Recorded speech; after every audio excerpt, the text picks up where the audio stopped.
Okay. I would like to welcome everybody to our regular council meeting for October 2nd, 2023.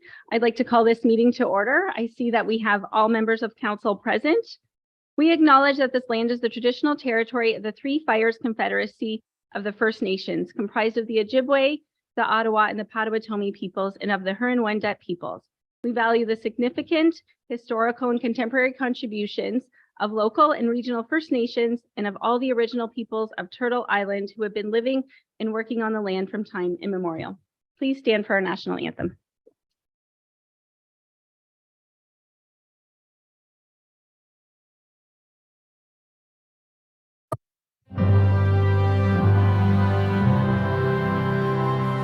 Oh, Canada, our home and native land, true patriot love in all of us command.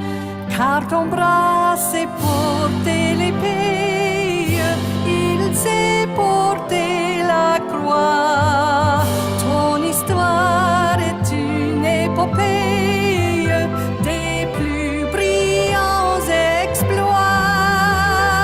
God keep our land glorious and free. Oh, Canada, we stand on guard for thee.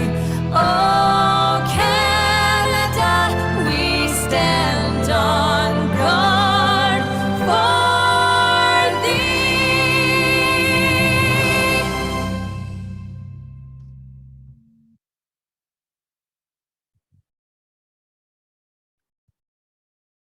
Thank you. We have some milestone birthdays today in the municipality in Essex. We have a 100th birthday of Betty Ingram. Welcome and congratulations. We have a 75th birthday of Isabel Trunsky de Zoden, 75. And we also have another 100th birthday, Hayden Desmaris. So congratulations and happy birthday to those folks in our community. This evening, we have no closed meeting report, and I will go to declarations of conflicts of interest for members of council. Any declarations of conflicts of interest? Seeing none, I need a mover of the published agenda, and I would like to point out that we have some amendments. We have two delegations speaking to 10.1, Dennis Smith and Bill Baker, and we have one delegate speaking to 10.4, Megan Irwin. So looking for a mover and a seconder to approve the amended agenda. Deputy Mayor Shepley, Councillor Verbeek, any questions? Seeing none, all in favor? That is carried unanimously. Looking for adoption of the published meeting minutes of September 18th. Looking for a mover and a seconder, please. Councillor McGuire Blaze, supported by Councillor Mady. Any questions? Seeing none, all in favor? And that is carried unanimously. We will move to public presentations. We have Mr. Tim Burney, the CAO Secretary Treasurer from Essex Region Conservation Authority. And is Shelley with you? Okay. Okay, Shelley's not here. Okay. Mr. Burney, just please move back to the delegation pedestal, turn on your mic, and welcome. You have 10 minutes, sir.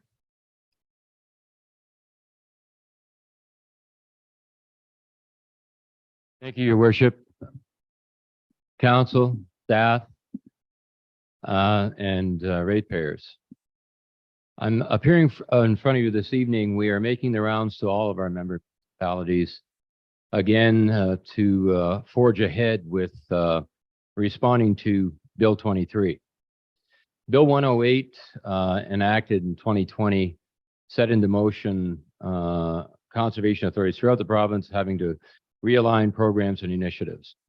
So this is now our fourth budget cycle of going through with a full refinement and realignment, and also identifying mandatory programming and non-mandatory programming.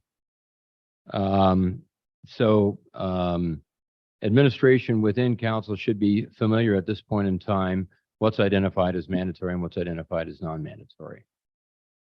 We're here tonight to actually seek a resolution of council with respect to signing agreements to allow for us to move ahead with the non-mandatory funding.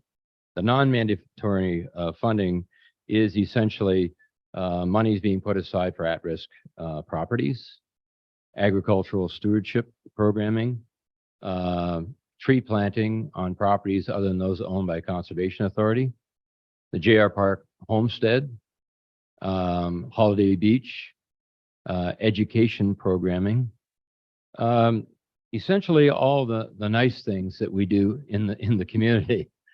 The province has seen fit to identify those as non-mandatory. Now, our budgeting, we are following historically what we've always been with municipalities. We've just had to parse out and separate from the existing total budget and identify that programming being non-mandatory and mandatory. So again, for council's benefit and council's pleasure, I'd just like to identify that Councillor Mady and Councillor Blaze are very ably representing the town of Essex on our board and have been participating fully in those discussions and that dialogue. And we appreciate that. So for council's pleasure, we have our annual report video, and it, I think, very succinctly identifies for council, again, the suite of programming that we're engaged in and that we offer our member municipalities. And I'm happy to entertain any questions after that and any further comments.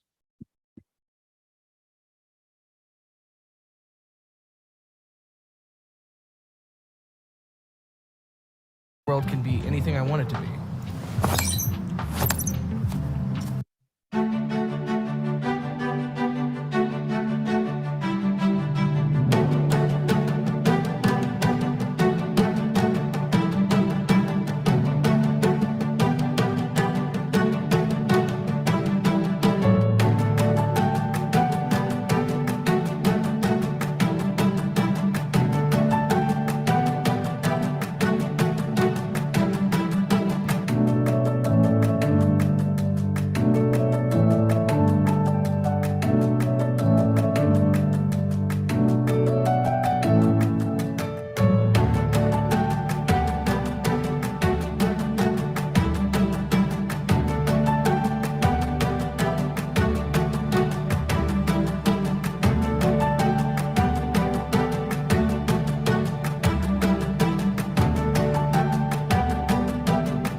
Great video.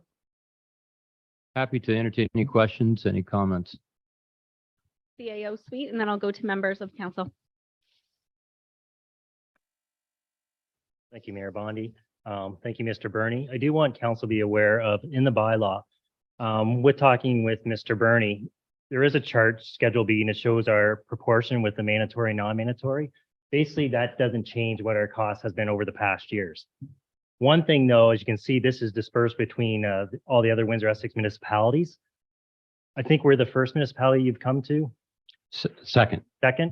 So basically in our bylaw, we have that this bylaw will take effect long as all municipalities also buy in effective December 31st. And Mr. Bernie agreed to that because if they don't, then ERC will have to go back and look what other steps they'll look at. So just wanted council to be aware of that. Thank you, CAO suite. Any questions, comments from members of council to Mr. Bernie? Seeing none, I will seek Deputy Mayor Shepley. My question is more for administration. So this money, is it something that was in our budget already, or is it something that we have to create at this time? Director Jarusevich. Through the chair, it is within our current budget. We just have not updated, obviously, for 24 and the inflationary increases of ARCA at this point. Okay, any further questions from members of council?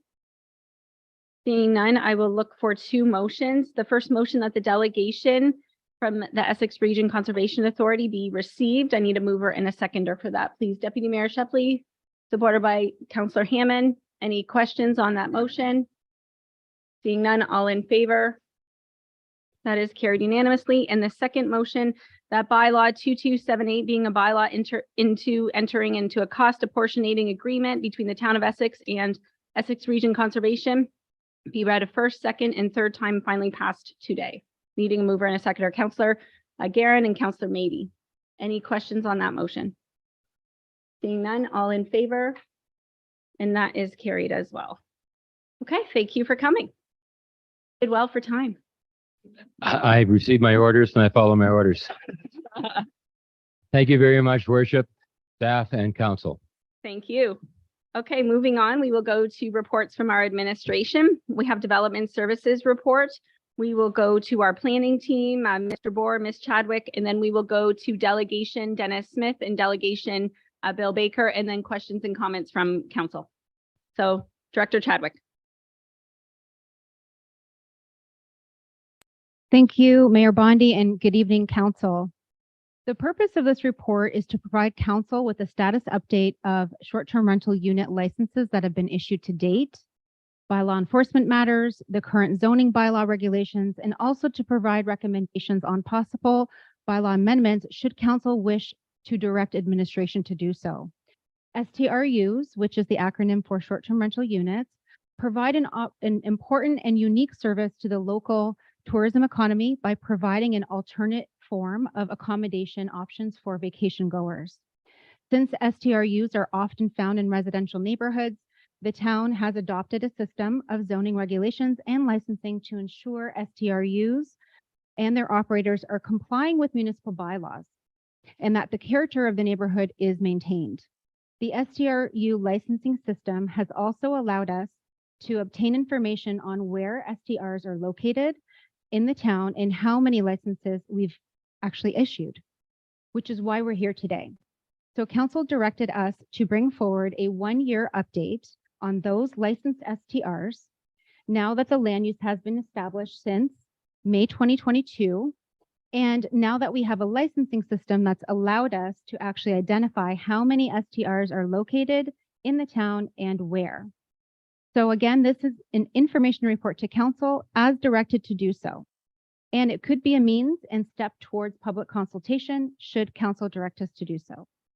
So thank you to the clerk's department for bringing up the presentation. We will get into the next slide and we're going to talk about the existing zoning bylaw regulations as passed by the last term of council in May of 2022. Next slide, please. So the STRs are defined as a dwelling or dwelling unit used with or without on-site supervision for rental accommodation for a period of less than 28 consecutive days within the calendar year, but may be rented for a longer period of time. An STRU does not include, however, a bed and breakfast, a lodging house, a residential care facility, a group home, or a motel. So in general terms, we often speak to STRs as Airbnbs, Verbos, or even rental units booked through TripAdvisor or HomeAway. Next slide, please. So the current zoning bylaw, again, as passed in May of 2022, established the land use of STRs by right in the following zoning districts. And again, that's subject to licensing. In a new or existing dwelling in an agricultural district, STRs are currently permitted by right. In a new or existing dwelling or dwelling unit in a commercial district, again, that's permitted by right. In a new or existing cabin within a campground in a green district. And then in an existing dwelling in a residential district where the STR was both established prior to and in operation before May the 9th of 2022, which was the date that bylaw 2150 was established. An STRU is not permitted in a residential district if established and in operation after the adoption of 2150, which again, that is May 2022. New STRs in residential zoning districts at this time would be permitted if through a site-specific zoning bylaw amendment was brought forward to council, which is a public process. So that is the only way a new STR at this point would be permitted in residential. Next slide, please. So the STR licensing system, we're going to get into just a reminder of what it entailed at the time back when it was established. So the key dates that we established at the time when we passed the zoning bylaw amendments as well as the licensing bylaw, we essentially indicated that we would begin the formal application process through the browser-based software called Cloud Permit. Those licensing applications we started to accept, and we had a deadline for all STRs in the town of Essex to be licensed by that timeframe of December 31st at the end of the year. At the time, we also had a media blitz and lots of public notification through our stakeholder group as well to indicate as such. Next slide, please. The licensing process is fairly straightforward. There's a pre-consultation process where forms are filled out. The zoning compliance at that time is determined by the planning team. We are then moved to the fire inspection phase. Of course, fees are also associated with that. And then into the formal application once we've established that the zoning is completed. We're at the point where essentially the non-refundable licensing fee is then paid. If all of the requirements had been provided and had passed the process, the STR would be licensed, and that license would be good for 3 years. Next slide, please. So what are the licensing requirements? As a reminder, full compliance with both the 2150, which is the amending bylaw, which established the land use, as well as all of the provisions within the licensing bylaw itself. Of course, the application form and the supporting documents needed to be completed, payment and complete fire inspection, proof of insurance, as well as a sketched floor plan, and site plan to review interior and exterior. And as we will get into in just a bit, we have a dedicated 24/7 contact available to attend the, not we, but the operator would need to have a dedicated contact available to attend to the STRU for enforcement purposes. And then lastly, we can get into the fees on the next slide in further detail. The STR license, both a new and a renewal, the fee is currently $700, as well as in addition to that, the fire inspection fee.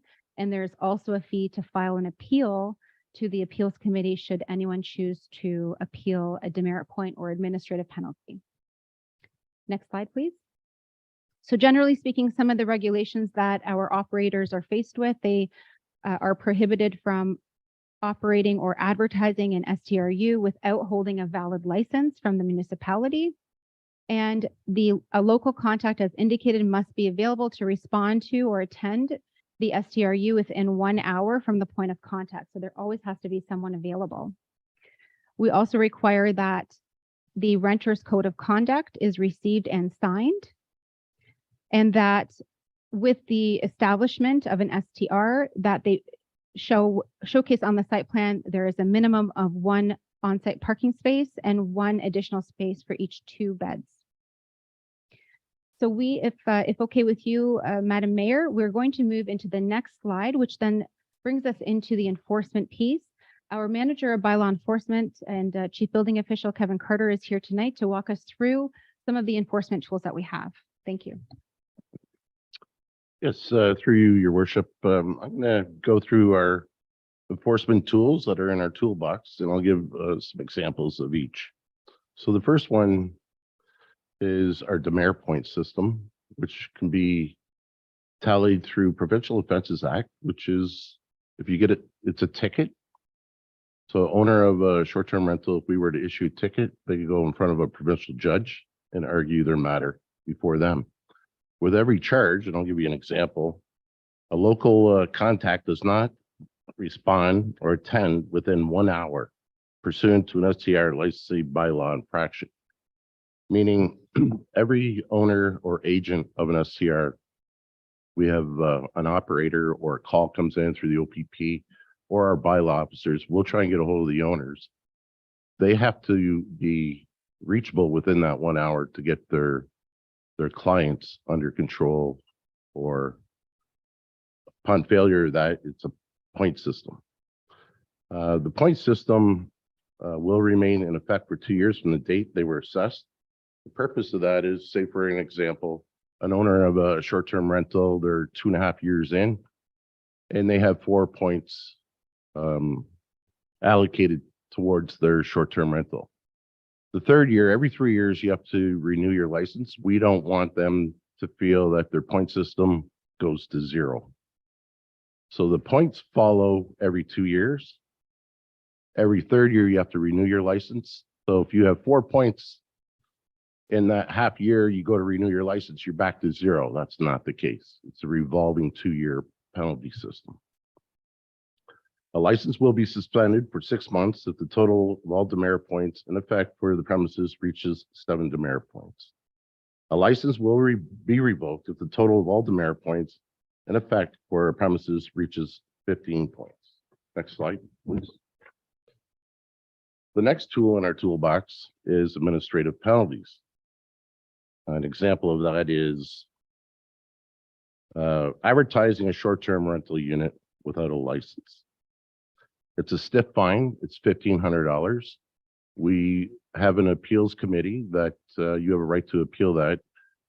Upon the charge, and if you wish to appeal it, you can, but if you lose, that will go on the short-term rentals taxes, or you can write a check to the municipality, but if not, it will be placed on their taxes. Next slide, please. Appeals, license decisions. In the event of a denied license application, a denied application for renewal, a suspended license, or a revoked license, a person may file an appeal to the Town of Essex Appeals Committee. $100 fee for that. Administrative penalty. If administrative penalty has been received, the person can also file an appeal to the Appeals Committee with a $100 fee. Fines. If a fine has been received, such appeals will be heard through the standard Provincial Offences Act process, which is provincial courts in downtown Windsor. Demerit points are not appeal. There is no appeal process available for receipt of demerit points unless demerit points received in the suspension or revocation of license. So going back to administrative penalties, person, if they've been issued points, could be heard by the committee, but their points are going to stay. They can argue the cost associated with the violation, but the points are sticking with them. Next slide, please. Another tool, the town has established a 1-800 or after hour, 24-hour hotline, the Essex STR. It's now active. The purpose is to ensure STRU operators and the short-term renters are complying with municipal bylaws and that the character of the neighborhoods are maintained. All callers are to provide their full name and address, which will be confidential and only used by the town of Essex by law enforcement. I can assure you, we do not give out names of complainants. All callers must provide address of offending property and clearly communicate their issue or issues. Operator will forward information to either the local contact of the STR within that 1 hour, or they can contact bylaw, fire, or OPP within that 1 hour upon failure. Please note, frivolous or vexatious calls could be administratively fined. Next slide. Another tool is via Report a Problem. Residents are encouraged to use the town's Report a Problem platform when submitting complaints. This tool can be found in the town's website and assists administration in tracking and clearing complaints. Anyone could dial in on their computer, Town of Essex, on Google or any platform, and it's readily available. Report a Problem. Next slide, please. Enforcement to date. We have received 12 Report a Problem investigations varying from unlicensed STRs to noise to parking. 4 hotline calls, all of which have been investigated and no demerit points have been administered.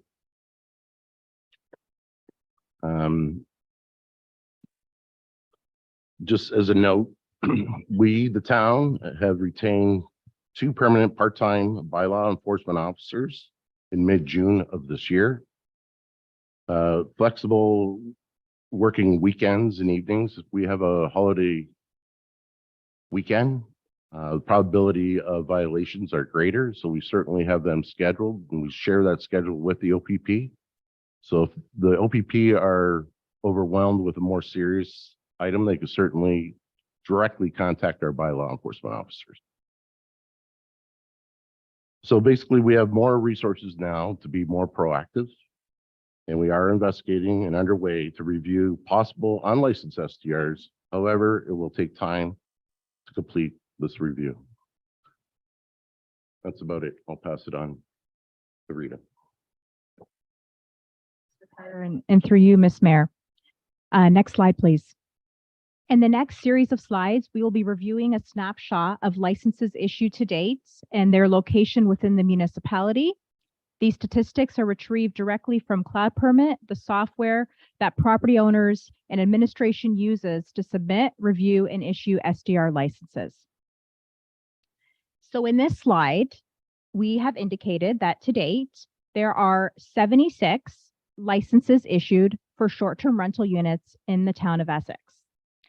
The majority of the licenses, 70, are located in residential districts, and the remaining 6 are located in either agricultural or commercial districts. No licenses have been issued in green districts, which include campgrounds. The pie chart on the slide in front of you includes a breakdown of licenses by ward. As you can see in green, the majority of licenses were issued for Ward 3, which is Colchester South. Each ward, though, has at least 1 short-term rental. Next slide, please. In this slide, you can see the approximate location of the 2 licensed short-term rentals in the settlement area of Essex Center, which is Ward 1. And I say approximate because this is a bird's eye view showing where those short-term rentals are. In order to see the exact location, you'd have to zoom in. Next slide, please. In this slide, you can see the approximate location of the 1 licensed short-term rental in the geographic area of Colchester North, which is Ward 2.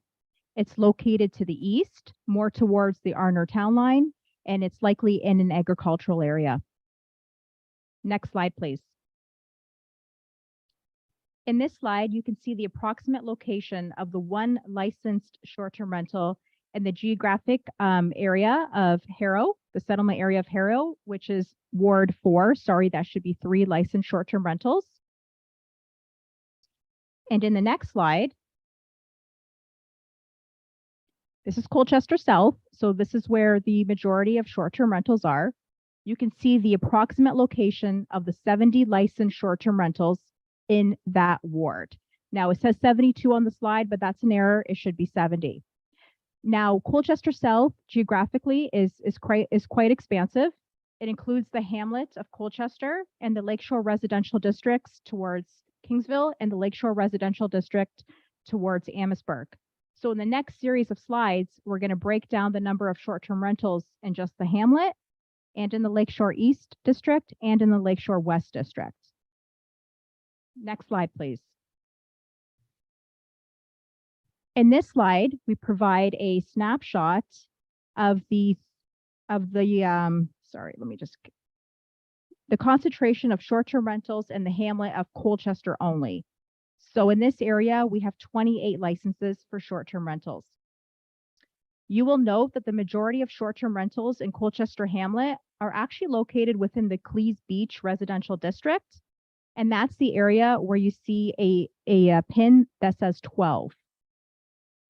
This district is really unique in that it offers residential accommodation and dwellings, but only on a seasonal basis, generally from May to October.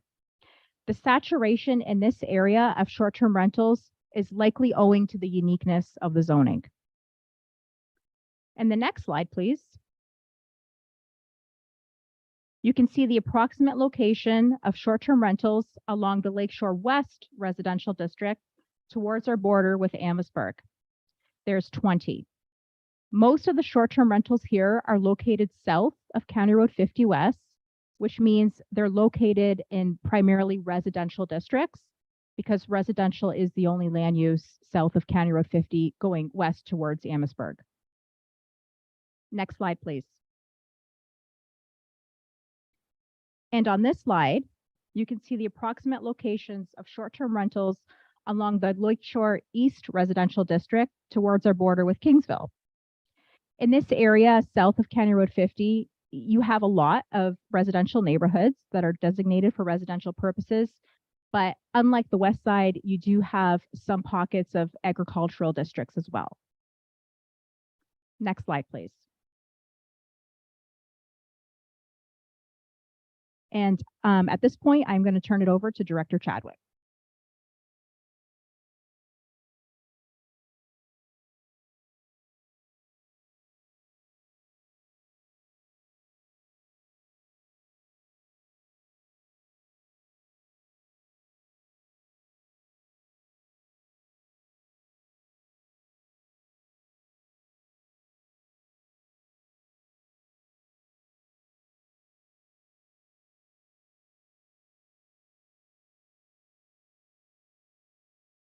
Thank you. Sorry about that. Thank you, Mayor Bondi and Council.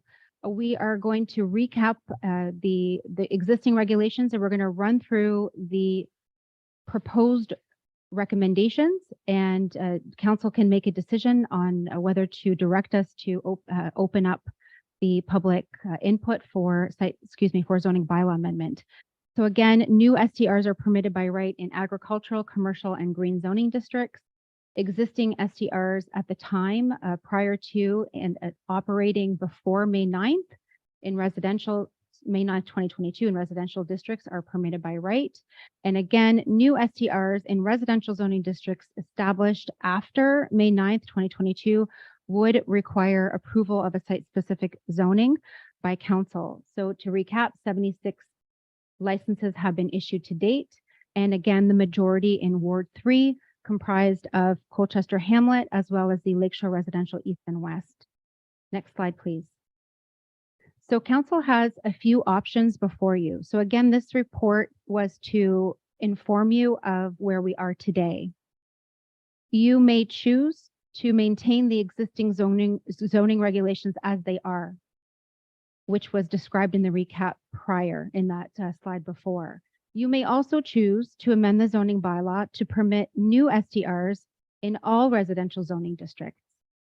You may also choose to amend the zoning bylaw to permit new STRs in residential zoning districts in specific areas within the town.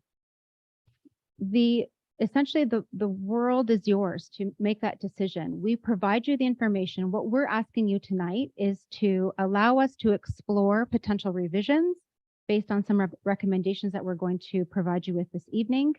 But essentially, you can still choose to maintain the existing zoning regulations as they are today.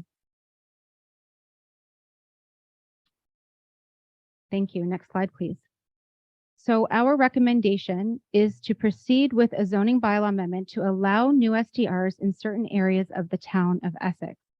I do want to note before we move to the specific policies within some of these areas, we do want you to know there are several STRs or operators right at the moment, STR operators that are in the queue, I wouldn't say in the queue rather, but are seeking council's direction and are waiting a council's decision on whether or not to open up for new licenses in residential zoning districts. So there are a few that are out there and they are kind of in this limbo as to what council's decision will be. Again, they have that option to submit for a site-specific zoning bylaw amendment if council chooses to maintain the existing zoning reg. So, Madam Mayor, I'm going to pass the floor to Ms. Jabour, and Rita is going to run through some of the policies that make up some of these areas within our official plan. For you, Mayor Bondi, again. The map in front of you is directly from the Town of Essex official plan. The Town of Essex official plan is the basis for which administration makes recommendations and for which council makes their decision. The map in front of you identifies the land use designation for the hamlet of Colchester.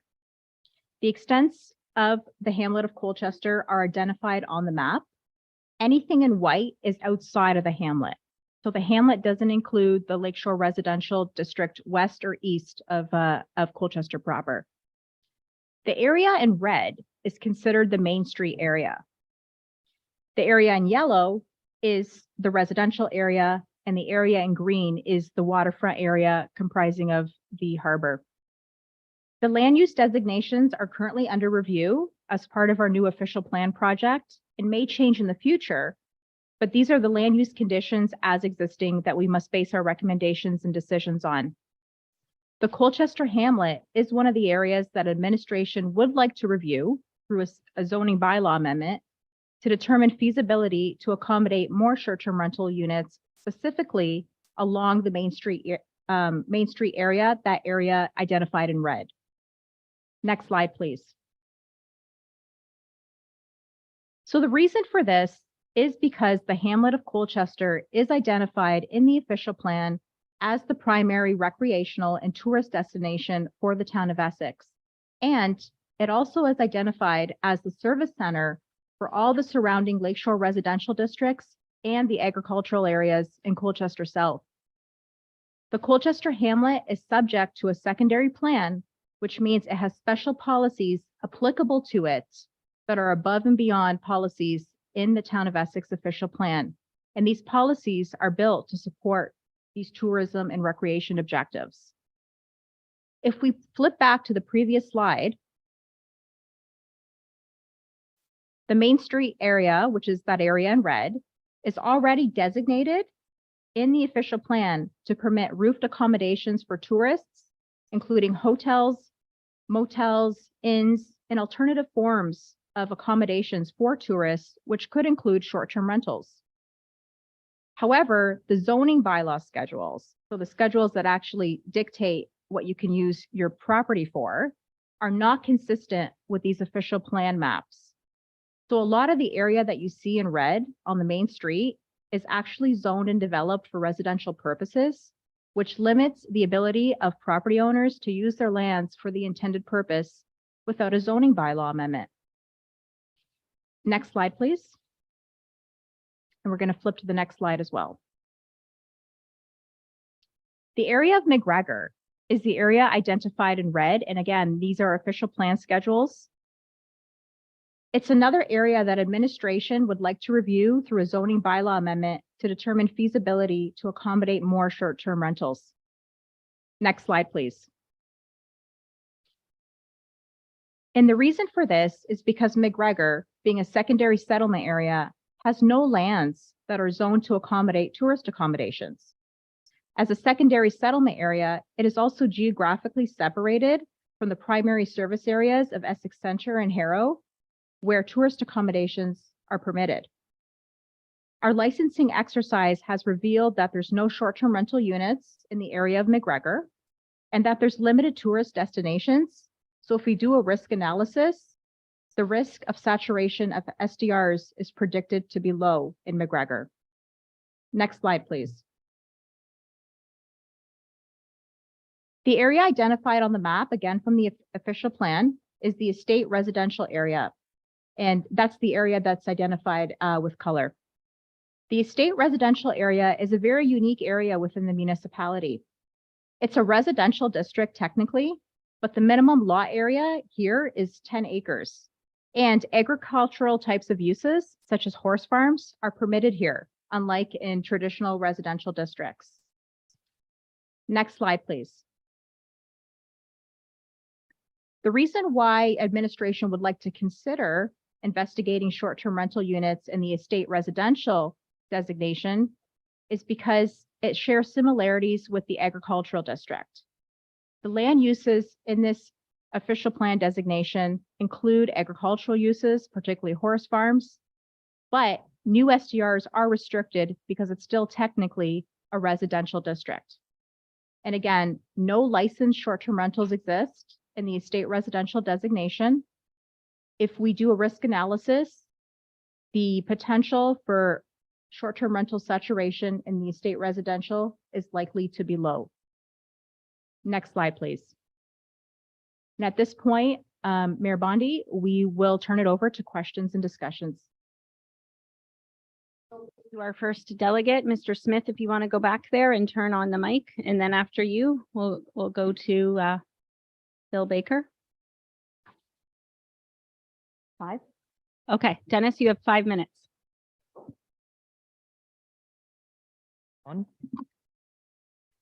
Your Worship, Madam Mayor, Mr. Deputy Mayor, and councillors and staff, thank you for receiving our delegation. I am Dennis Smith, and I've been asked to be the spokesperson for our group of short-term rental impacted property owners. Our group is otherwise known as STRIPO. This is our third delegation to council on the STR file in the last 2 or 3 years. Through many meetings and reams of correspondence, I believe our group has contributed meaningfully to the establishment of the bylaws regulating short-term rentals, meaningful public input. On very short notice to us and most of you, I'm sure there's a recommendation from the administration on tonight's agenda to, in effect, rescind the moratorium law and open up the licensing process to new short-term rental units. We are here tonight to register our formal opposition to this recommendation. This is a really bad idea at maybe. And to make our position clear, here are 8 reasons why. Number 1, we were promised administration on the file and the municipality's progress in licensing and regulating STR rental units. The report has been tabled tonight. Nobody's had a chance to read it, think about it, or have any discussion about it whatsoever. And yet administration has already decided that creating more of these things is the answer. Very hasty in our opinion. Number 2, it's quite obvious that the bylaw regulations are not being. Posting a license outside the unit is pretty easy for a bylaw officer to see, and virtually none of them have it. The ones that we canvassed didn't have it. And I would suspect that most don't have it. We also suspect that the list of 130 short-term rentals that we presented to you last year, there are any number of those that are operating without a license. We were promised that new bylaw officers hired were going to be proactive, seeking out those not following the bylaws and take action to bring them into compliance. The reality is that it is not, it is only being done on a reactive basis rather than a proactive basis. It's not our job as a group to provide information that is in the public domain to enforce bylaws. Everybody can look at websites. That's not our job to do that. It's administration's job, and we don't think it's happening. They do not have a handle on present units operating, and yet they want to create more of these. Number 3, density and saturation of rental units in specific areas such as Colchester were identified and agreed upon by all of us as a major area of concern during deliberations that led to the bylaws. Apparently, administration was not listening at all, because as the recommendation is written tonight, where do they want to create more STRs? On Sullivan Street in Colchester. Brilliant. Number 4, the Grove Group has invested millions in the new motel in our community, and it's very impressive and well done. I think you all will agree. So the message being sent to them and anyone else who wants to establish and invest in proper tourist accommodations is, we are so happy that you're here. A week after you open, we're going to increase the competition for room nights and deliberately undermine your success. How? By creating more short-term rentals, and especially in the hamlet of Colchester. Welcome to the town of Essex. Not a very nice greeting. 30 seconds.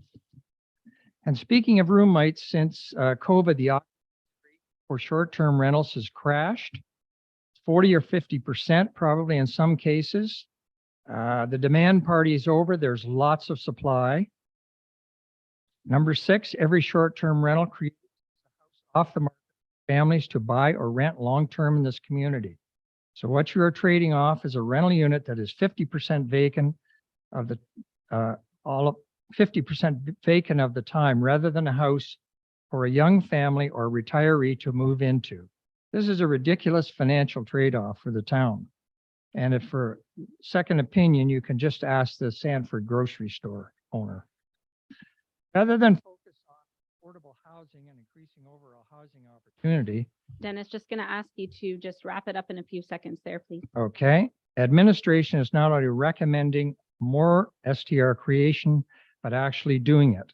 I can show you a license applied for August 4th of this year and issued September 9th of this year to an applicant who is not operating the property as an STR as of May 9th. This would appear to be a blatant contravention of the moratorium. I could go on, but I think you get the point. There is already a path to new license approval on a specific basis for those site-specific basis for those properties who want to go through that process. We don't need to waste more time, including administrations, Okay, on thank you. public meetings. We will move to Bill now too, and I'm sure he'll add some. Okay, thank you for receiving it.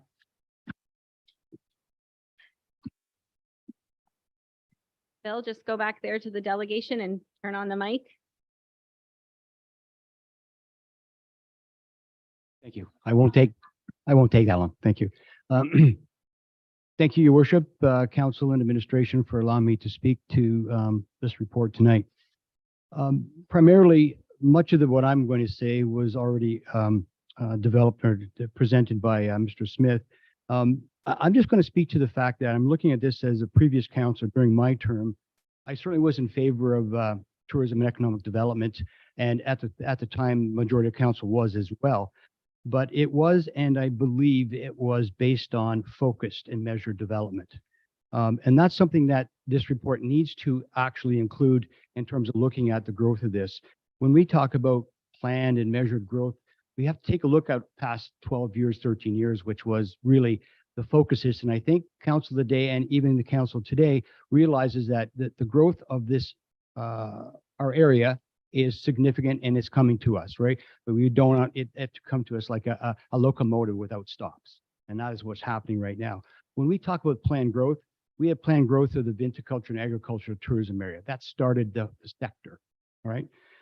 Then from there, transportation tourism started. And when, the trolleys were one of the first groups that were involved in this, and that's expanded significantly now. We bring in tourists on a daily and bring them in on a term on a daily basis.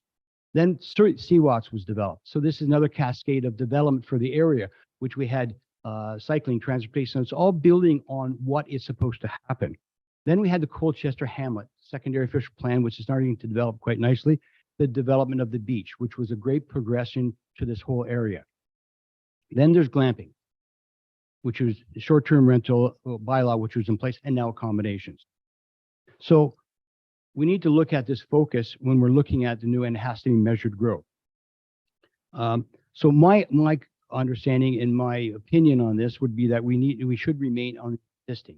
We already have bylaw amendment in the residential areas, should there be application or rezoning of site specific, that's a good measure that we already have in place.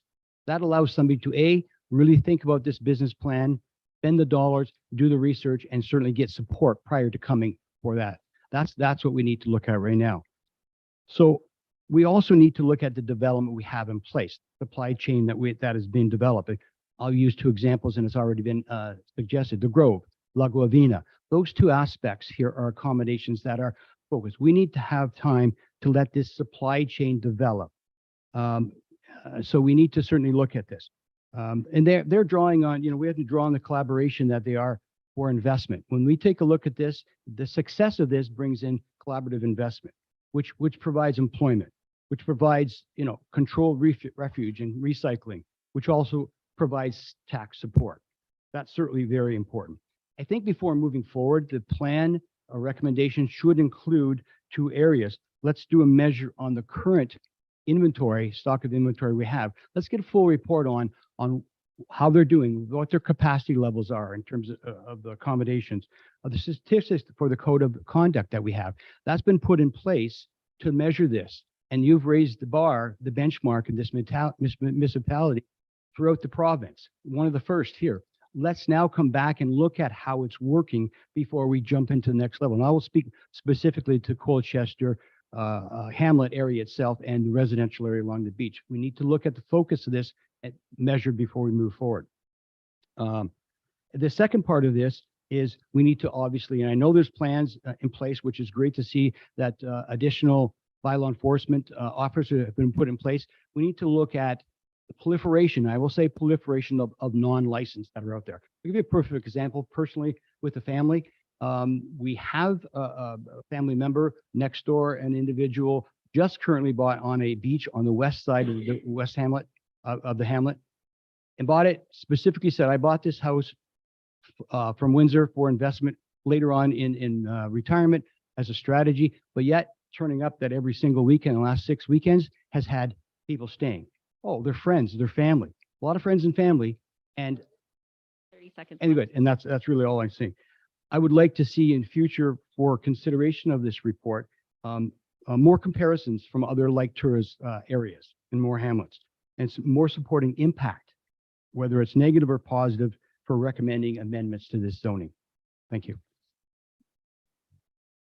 Open it up to members of council. You can also ask the delegates questions if you want. I at first have our deputy mayor. I wasn't sure you were coming to me first. I have a few questions. One for administration to start. I've got a list here. Have we considered a municipal accommodation tax for these properties? Has that been something that's been considered? And then I'll go on from there. Oops, sorry. We'll go to Director Chadwick.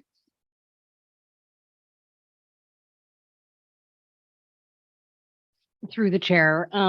So that is underway. We've identified that through the strategic plan. We hope in 2025 to investigate that. However, not being considered at that time, the licensing fee was built with that in mind. Madam Mayor, through further, So currently, right now, we have 76 and there's 700 for every 3 years, works out to 53,200. That breaks down to $17,733 a year roughly. To pay for 2 part-time bylaw officers. I don't think that covers one of them. I think we definitely we've missed the mark on our fee. I think that fee should be about 10 times what it is. And we should have an accommodation tax for sure. That's one statement I'll make on that. How many STRUs at this point do we know of that have received permission to open up after the date that have received special permission? Have there been any that because I'm hearing that there are some that have passed after the one, for example, after August. Just wondering if there's any number that have been approved after the date. You, Deputy Mayor Shepley. There have been no applications for new STRs established after May 2022. Since such applications would require a public process, bringing forward to council a zoning bylaw amendment. So my next one would be to bylaw. I'm wondering when you talked about they were able to appeal these fines or such, who would sit on that? Who makes up that committee that they would be going to see for that?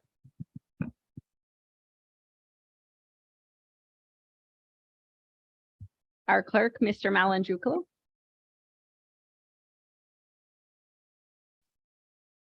Without reviewing the actual bylaw, I believe that it's an ad hoc committee where we would take on applications and they would form part of the committee. We are working on an appeals committee that would be a permanent committee, but that is not coming to council for about a month. It would be made up of all the people from the public, no council members on that committee. I've got a few more and then I'll wrap it up. When there's 2 or 3 of these units in one building, do they require a license for each unit or is it just one for the building?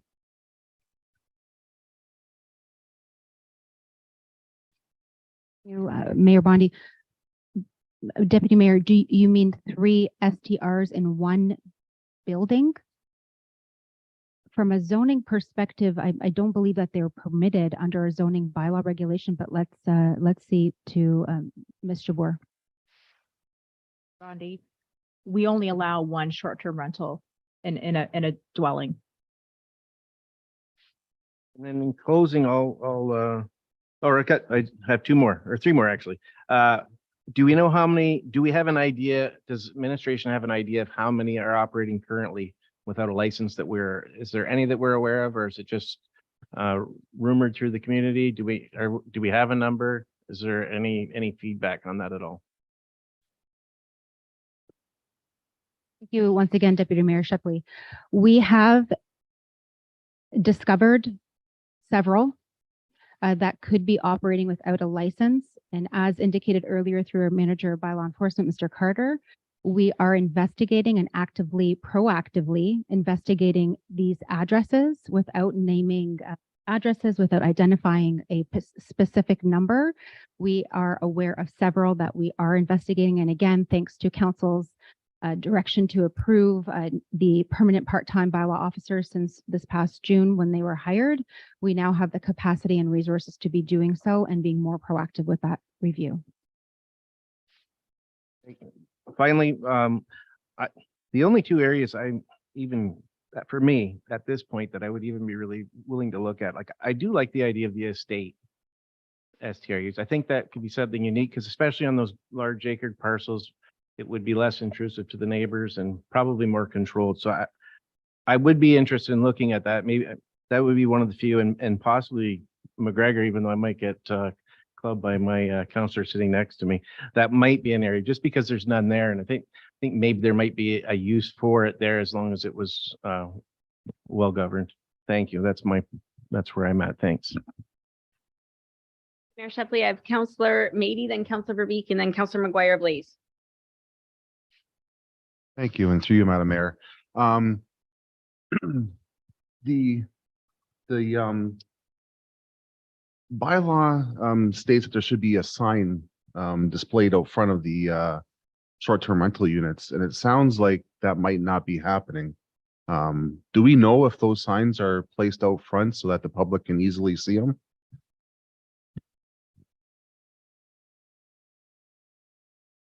Worship, that's correct. The signs are to be visible at the front entrance, as well as on the back of the door of that short-term rental.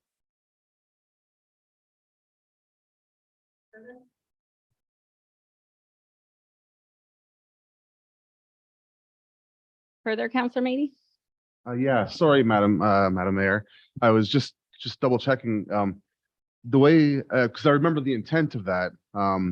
And it was intended so that the public can see which the short-term rentals were and able to identify them, and if there was a complaint, to get back to us quicker. And the way I read it, it said display a sign permanently in a prominent location at the exterior of the short-term rental unit to which it applies, so as to be visible and clearly discernible by the public and authorities at all times. So that would mean that would have to be someplace further away than the door, because, or is the public allowed to walk up and read something on the window or something? Your worship, everyone's allowed to walk up to anyone's front door without trespassing. At one time, we were going to have a sign posted at the entrance, say the sidewalk or the front gate, with phone numbers and so forth. We recoiled that back. It needs to be near the front entrance of the facility. Anyone's more than welcome walk up to anyone's front door, just to the front door, to read that sign. We have not received any complaints regarding signage. However, now that I've heard of this, we will certainly engage that. Most of our complaints are noise driven, parking, and unlicensed. And with unlicensed, we are investigating thoroughly the ones that are on our plates, that we've been proactive, but there's a lot of investigation. We have to find the evidence, enough evidence to proceed with the charge. And that is actively proceeding. And to you again, thank you very much for that clarification. As the deputy mayor pointed out with the licensing fee, do we take a look at that yet and see if that licensing fee was actually enough to offset our cost? Or have we don't have enough data on that yet? Thank you, Mayor Bondi. To Councillor Meady. At the time in 2022, I believe, is when we conducted a review of the time required for each staff member to review a license. Maybe it's planning staff reviewing the zoning requirements, or bylaw staff reviewing if there's existing orders, for example. The establishment of the fee has been set. However, I will pass the floor, if possible, to Director Drusevich to indicate if increases are expected in 2024. Thank you, through the chair. So within the next month, staff will begin to meet internally to make adjustments to the town's fees and charges bylaw. So part of that is revamping any of those time studies. So council would see in the last meeting of December, potential adjustments. We would bring them forth at that point, now that we have actual cost data at hand. Okay, thank you. CAO Sweet. Just for clarification for council, part-time bylaw is not 100% recoverable through this, right? They do other duties too, which are covered. So just for short-term rental, that's a portion of their job. So it's not fully recoverable there. Madam Mayor, totally understood, and thank you again for the clarification that we can't recover all the costs. I'm just wondering if we're recovering enough of the cost. The next question, again, about the possibility of an application that was received late. Are there any applications left that we're still deciding on, or has all applications that we've received been dealt with now?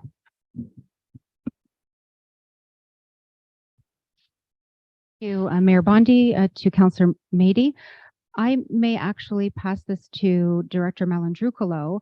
There are not any that I'm specifically aware of that are in the queue where decisions have not been made, but perhaps Mr.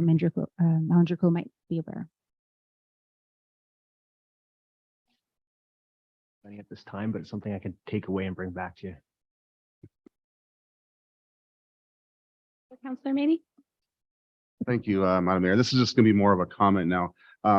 I do agree with our previous councils and the way that they were developing that area. And as you can see by that map there, everybody is starting to want to go to Ward 3. And I think that we got just in time passing this bylaw to hold the brakes before we had to do something drastic like Lakeshore or Windsor, where we totally abolished them. So thank you to our staff and to Stripo, to the residents for helping us make that. That was probably one of the highlights of my first term sitting up here, was to be able to put those brakes on.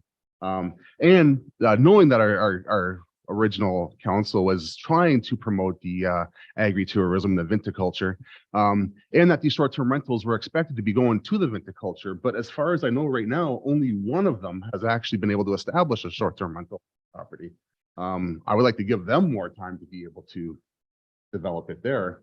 And of course, we've had a much bigger development in our tourist industry with the addition of our hotel. I'd like to see how that works out, and the overall amount needed in our area before we think about opening it back up. That being said, I do not want to speak out of turn for Ward 2. If they see an opportunity there, I would definitely entertain. But as far as I can see right now for Ward 3, I don't think we even need to open it up yet. We still have lots of questions I need answers, and I think that time to figure it out would be great. Thanks. Councillor Verbeek, then Councillor McGuire-Blaise, then Councillor Hammond. Thank you, through you, Madam Chair.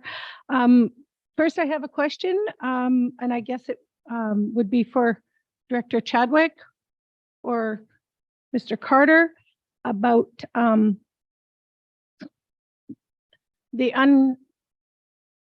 people that are operating short-term rentals without having complied with our licensing.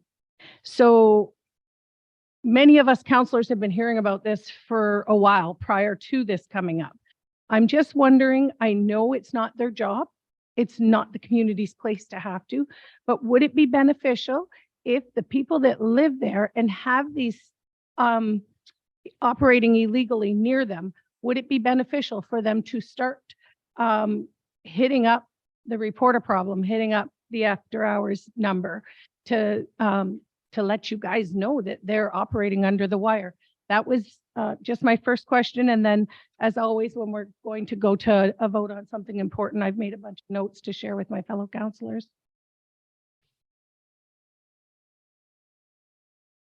Thank you, Councillor Verbeek. We certainly will always welcome an inquiry into a potential unlicensed STR through reporter problem or through the hotline. However, staff have generated a list ourselves through proactive means over the course of the summer where we have investigated certain addresses. So we can certainly cross-reference if a problem does get reported. We can cross-reference that with our own internal list, again, generated proactively.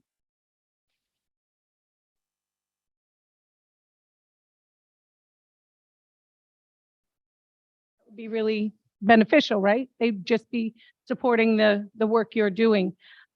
So as far as I can see that opening this up, especially the hamlet of Colchester, our waterfront, would just only benefit affluent and wealthy people to buy up more available properties in our Little Harbor community and use them for short-term rentals for extra income. And these units spend a lot of months open and empty, and we're in a housing crisis. And we must ensure that we have done all we can to provide opportunities for people to find homes here. I believe we've invested time and money supporting our wineries, our agritourism, our marina, our schoolhouse, County Road 50 bike lanes, and all of that. and we will continue to do so. Definitely drawing in tourists is important, but there are a lot of places already for our visitors to stay, thanks to the Grove, La Govina, our existing short-term rentals. But we can't sacrifice potential homes for more weekend rentals. I think that we would be doing the Grove and our current registered STRs and our residents a disservice if we did open up the floodgates, especially to Ward 3 down on the waterfront. I believe we have a number of short-term rentals that are operating unregistered. I believe our residents have made it clear to us, many of them are living with their properties and their lives negatively impacted. So there's reasons across the province that a lot of communities have stopped allowing these. And I think that we're allowing and supporting it. We've created a great framework for the operators to run these, and we provide a variety of places for them to stay. For us to consider passing this, I think would be like tone deaf to what the community is saying, and what the province is telling us, that we are in a housing shortage. So we're going to sacrifice potential homes for families to make more rentals. I think we drive them to the places that are operating legally. We drive them to the Grove and La Govina.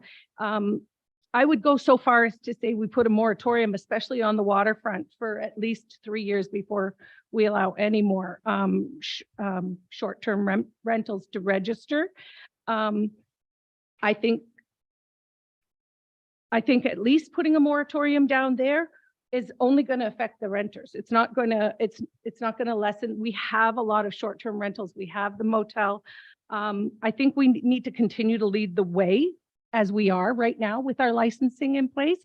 And I think we need to support the short-term rental operators that have gotten on board with us right from the get-go.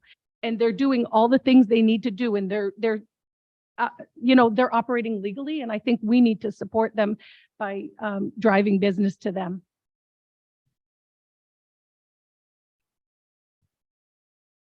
Verbeek, I have Councillor Hammond and then Councillor Guerin. Fire Blaze, then Councillor Hammond, then Councillor Guerin, and then Councillor Allard. Thank you, through the chair. I'm just wondering, in the report, how come Ward 1 was left out of the report? Thank you, Councillor McGuire Blaze. It's a great question. We too, as planners and as administrators, have recognized the housing crisis and have recognized the shortage of dwellings available for long-term rent, especially in our urban centers. And so what we've done is we've reviewed the number of STRs. It's really not, an influx or a saturation in number of STRs in Essex Center or Harrow. However, what we want to prevent is that future influx, especially with the future sports fields and future development and bringing in tourism into those urban centers. So recommendation from staff is to stay status quo with the 2 urban centers. So to essentially to protect that existing housing stock and to direct tourism to motels and hotels, which are readily also permitted in those urban centers. Chair. So right now, if I wanted to open up an Airbnb in Essex Ward 1, would I be allowed to? Thank you, Councillor McGuire Blaze. If you were to apply for a new STR in a residential zoning district in Ward 1, established after May 2022, you would be required to submit a zoning amendment, a site-specific zoning bylaw amendment, because you would not be permitted by right. However, if you were to establish in the, we'll call it the Main Street Corridor commercial, you are permitted by right, even if you were established after May 2022. Through the chair. So I agree with the Colchester area and what everybody is saying. We have the Grove. I don't think adding more rental units down there will do the Grove any justice. I would like to give them a year or two to get going and then maybe relook at what's happening in the south. But I do have a problem with Ward 1 only having 2 units and not being able to open another. I do understand we're in a housing crisis, but there are no motels and there are no hotels for anybody to stay in Ward 1. So if we want to, I mean, they just opened up the bed and breakfast across the street, but I think we've all seen what that looks like. So I would just like to maybe make an amendment, and I don't know what council feels, but come back with a report on what is the demand in Ward 1, maybe even in Harrow as well, for an STR. What's the demand? And possibly we change this so the bylaw is not, we say north of Gore Road. So we allow STRs north of Gore Road. So we're not saturating Colchester in that hamlet, but we are allowing STRs in the estate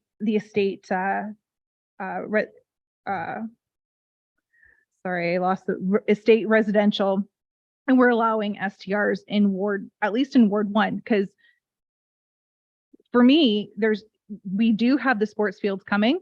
There's no place for anybody to stay in Ward 1. We're going to send them, they're not going down to Colchester, they're going to go to Windsor to come see. So I would like to see something written in that aspect, or a report coming back about Ward 1. Thanks. I have Councillor Hammond. Through you. First of all, I'd like to ask our bylaw officer regarding the RAPs and the hotline complaints. How many of those would you say were repeat offenders?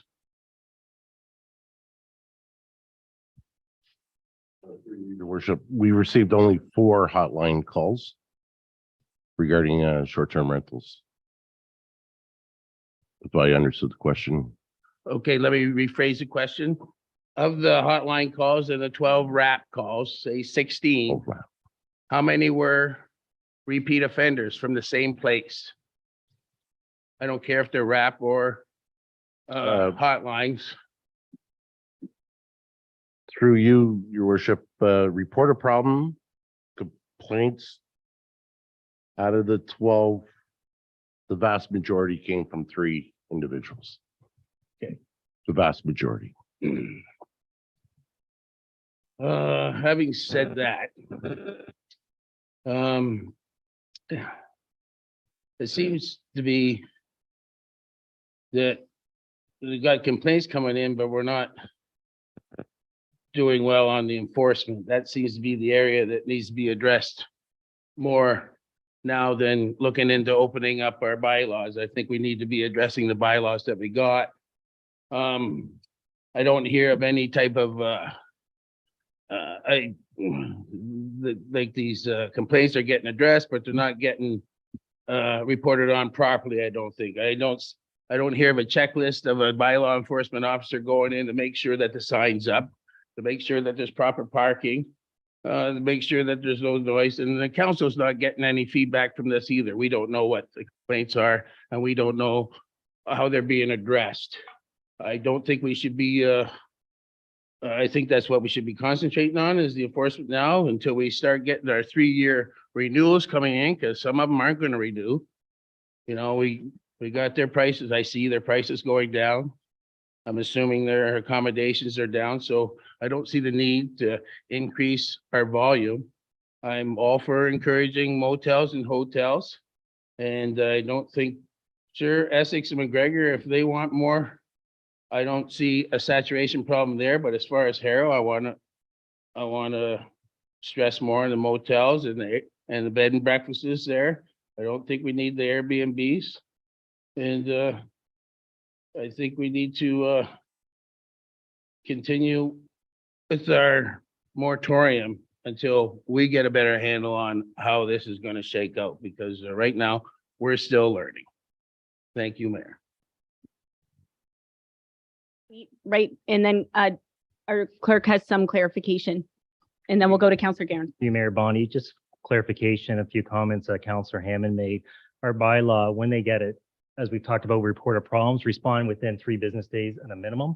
I'm actually looking at its actual conversations between the respondent and our bylaw. So they are following up on every single one of those.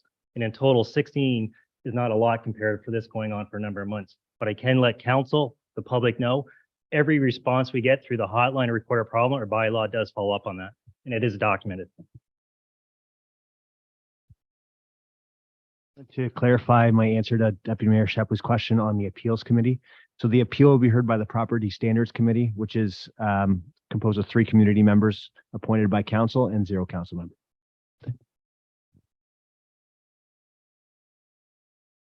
Get through the mayor. Great conversation. I'll start out by saying I support short-term rentals because I use them. And if I lived in your area in Colchester and I was getting inundated with short-term rentals, it'd probably bother me to live there. So I get both sides of it. I want to talk a little bit about Ward 1 because that's the ward that I represent. It's a supply and demand thing. That's why you're seeing so many of them pop up around the beaches, whether it be in Colchester, Kingsville, Lake Shore. That's where they want to be. The beach, the area, it's beautiful. The wineries, it just lends itself to it. We'll go back to last term. We had resident complaints. Council identified them, brought it to administration. They identified it. We met with residents. We came up with a game plan. And to the defense of our administration, they've done a great job. I mean, are we getting everybody? We're not getting everybody. We're trying our best. And I believe, and there's several departments involved here. So it's not when you hear one department say, I'll have to refer to another department, there's a reason for that. Because there's many departments that are involved. I'm getting the temperature of the room and I'm getting some shaking of the heads and a lot of times and the frustration, and I get it. I'd be hesitant as well to just move forward with it. There are a few unanswered questions about it. I am shocked that it's only based on all the emails we had last term and then this year going through that we've only had 4 calls and 12 reported problems. I'm shocked that I thought it'd be a lot more, but I guess we are getting a handle on it and it is what it is. People do things. They just do things. Why do people go through our town when it says, don't drive downtown, it's closed? Why do people park where we're not supposed to park? So why doesn't somebody have a sign up in front of their STR? And why doesn't that's not even the problem here. The problem is these residents don't want it in their backyard. So in Ward 1, although there's only 2, and I hear Councilor McGuire Blaze for the need for probably more because we don't have a hotel, I would be personally in favor of them, but doesn't mean that once we open up that demand that our residents are going to be in favor of it. But if the thought process is we can't do this because the neighbors don't want it, and only the neighbors don't want it, or because my kid can't buy a house because it got sold to somebody who's wants to do a short-term rental, well, then there'd be nowhere to stay anywhere we go. So they have a part in our society. People use them. I'm sure everybody in this room's used one, and whether you're in Florida or wherever you are. But there's a lot of unanswered ones with the ones we have, and I think we're doing a great job. I think we're getting there. But I do think we still have some work to do. So at this time, I'd probably decide on just going a little longer with it the way it is and then open it back up again. But I mean, again, are we going to do this every year? Are we going to do this every time? Or are we just going to, I don't think these people want the ones we have now, let alone 1 more or 2 more. Do have a question though for administration, if you can help me out. Do we have any means or ways of capturing occupancy rates at the short-term rentals that we have, throughout the year, like weekdays versus weekends, percentage of the time of the calendar years that they're actually renting them out? I'd just like to get an idea of how many days of a year our residents are being potentially bothered by, and they're all coming in here. They're not all bad. I mean, I have friends that own them and they do get bad apples and they try to adjust it, but not everybody that comes into short-term rental is not obeying the rules. And not everyone that owns one is not trying to obey the rules. But if we can get a handle on, if there's a way we can find out, is it 20% of the time that these things are being actually used? And is that a problem if it's 20%? Is it 90% and it is a problem? I don't know, but I would think they're usually mostly being used on weekends, probably during the winter, falls, and then maybe all week during the spring, summer months. I don't know.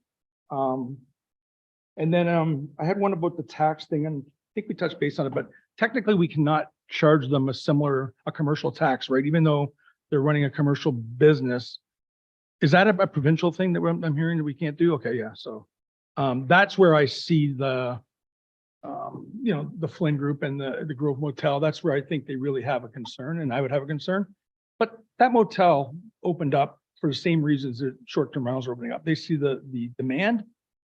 They also, had there was many concerns from the Colchester area when that motel project came up, whether it was location one or the new one they're in. Now it's up. It's I think the jury's still out on whether it's going to be what everybody thinks it's going to be or whatever. But I'm not going to make decisions based on one business in Colchester neither, right? So to the email we received earlier today, I mean, it's business is open to anybody. If you want to build another motel or 2 or 3 in Colchester, and go for it. Those are my comments anyways, but I'd like to pause it if we could. Garen, I have Councillor Allard. Through the chair, I just have a few comments. Understandably, Ward 3 would be saturated. We are the attraction in the town. The new motel going up, I don't think we've given it a good opportunity to see how many residents or attendees they can get. Is maybe once or twice has been at capacity so far. We've heard from the residents, there are unlicensed STUs and complaints about licensed ones, yet no points have been issued. That's kind of odd. I feel that we still need time and would like to work the bugs out of the bylaws and get the motel a chance. Thank you. I would like to pass the gavel to the deputy mayor.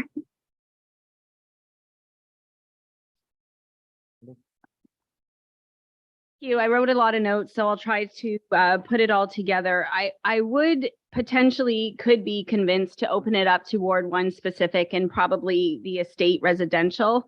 If we did open it up to Ward 1, I'd want to have a time period on there as to not open the floodgates, because I know other municipalities like Lakeshore, they're closing it, right? We cannot encourage, in my opinion, at this point, encourage more short-term rentals in affordable housing crisis. We are definitely in an affordable housing crisis. A lot of short-term rental homes are the homes that are the lower value. People pick them up, they slap on a new kitchen, they slap on a new bathroom, and the mortgage is lower than a McMansion. So I don't think we'll see a lot in the estate residential. And I do worry about our affordable homes going to short-term rentals.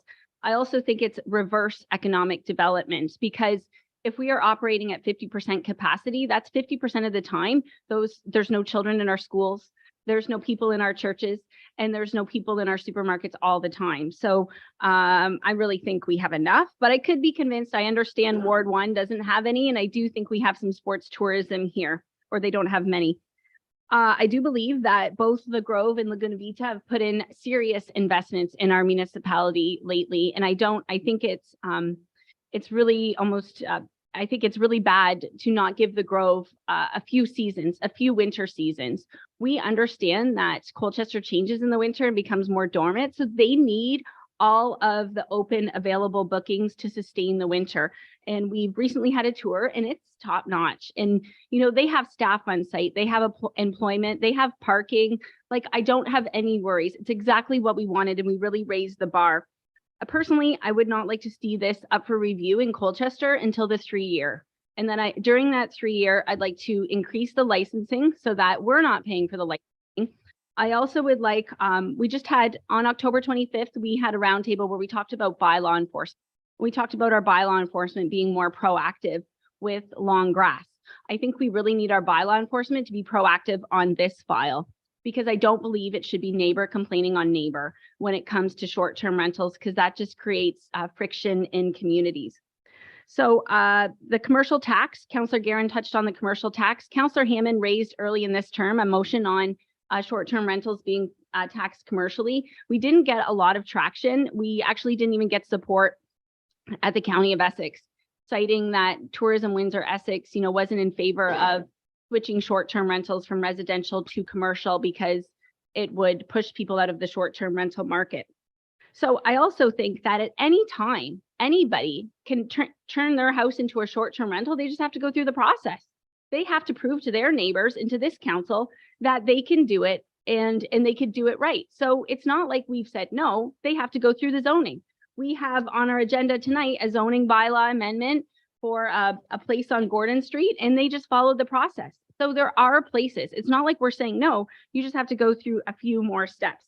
So I do have a couple questions through you, Mr. Chair, to Director Chadwick.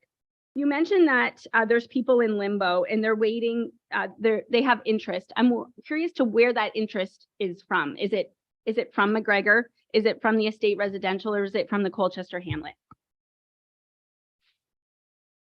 Through you, Deputy Mayor, to Mayor Bondi. The interest is solely within Colchester, however, not just the Hamlet, also Lakeshore Residential East and West. Further to that, I think we have a list of all the short-term rental owner operators. I think we need to do a survey with them. Not yet. Let's let the dust settle. We know they were really busy during the COVID lockdowns. We need to do a survey with them and see if they're operating at capacity, because we want to ensure that they've put money into their homes, into their investments. So I want to make sure that first, our commercial businesses that are operating in commercial districts have decent capacity. Then I want to make sure that we're supporting the existing short-term rentals that are already here. So I think we do have a lot of work to do. Since this has been on the media the last couple of days, I've got a series of complaints that there are many short-term rentals right now operating without licenses. So I think we need to talk about more proactive enforcement on that. And I mean, I could go on and on. To me, it's about, it's also about the Colchester residents. And I want this council, I'm really passionate about it. And I think this council should at some point make a decision on Colchester and give the Colchester community some reassurance that the rug isn't going to continually be pulled out from underneath their feet. It's been exhausting, to say the least. There has been, the Grove wasn't well situated at the schoolhouse. So, we worked on that. And then it was the water park. Then we worked on that. And then there's this that came up. And I was actually pretty shocked that the Colchester Hamlet was in here, because I do think we're at saturation. I don't believe the map also shows the 3 or 2 STU boats. I'm not sure, but it doesn't look like the boats are in there. So I think we have a lot of work to do before we open it back up again. I could be convinced if other council members, want to make a motion on Ward 1 or estate residential. But so far, I want to support who's here. And I also think we need to really focus on community well-being, and that's leaving it status quo, and I would say for 3 years. Thank you, Mr. Chair.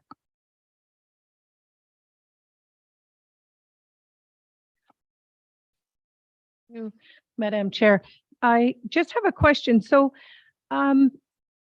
if in fact council decided to keep its status quo with this, this STR licensing and zoning bylaw that we just actually put into place not that long ago, and we want to stay status quo, is there anything like anyone from Essex Town Center or McGregor or the estate want to move forward and they say, you know what? I understand from Essex Town Council on October 2nd, there's not a lot in Essex and there's a need for them. Can't they just come and apply to you, apply for the zoning bylaw amendment? And at that point, we could, of course, we're going to support more in McGregor and Town Center if it's done properly. Verbeek. So as indicated earlier, if a new STR were to come forward for a license and it was not in operation prior to May of 2022, if you want to establish tomorrow in a residential zoning district, that operator would need to apply for a site-specific zoning bylaw amendment. Council would then be faced with that decision through public process and circulation of notice, 20-day appeal period, et cetera. We would review the merits of the application and bring that forward to council for decision-making.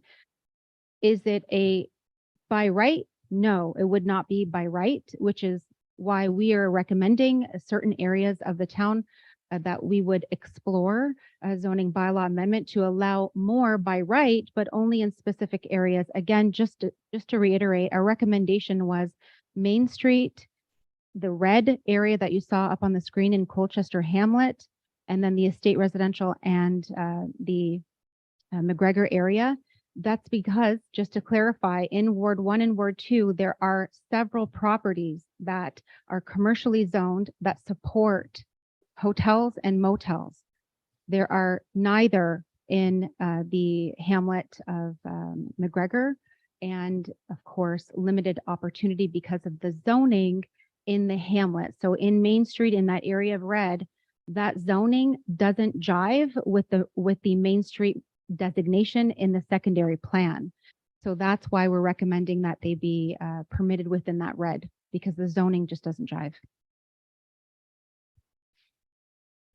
So it sounds to me like by remaining status quo, and then the onus is on whoever wants to develop a new STR to go through this zoning bylaw amendment, that at that point, we would have the ability to prevent affordable housing from being bought up and cleaned up and turned into rental units. So that kind of gives us a little block to a floodgate. I don't, sounds like a win-win to leave it status quo.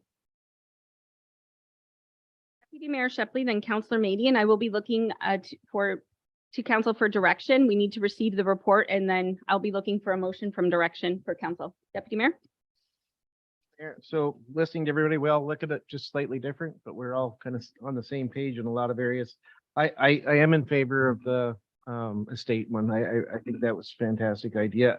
However, for me to go forward with anything, I think before we allow any more to come in, we need to address this shortfall in the licensing fee and a possible municipal accommodation tax that I think would be well received by all sitting around the table here today, and certainly would help in bylaw being proactive by allowing them more hours that, while we're going to retrieve 100% of their money, that will certainly would help that department. And I do want to point out to all the residents here and anybody watching, bylaw can't drive through an area and recognize that there's a different license plate there. It's impossible for them to do that. They would never know without your help.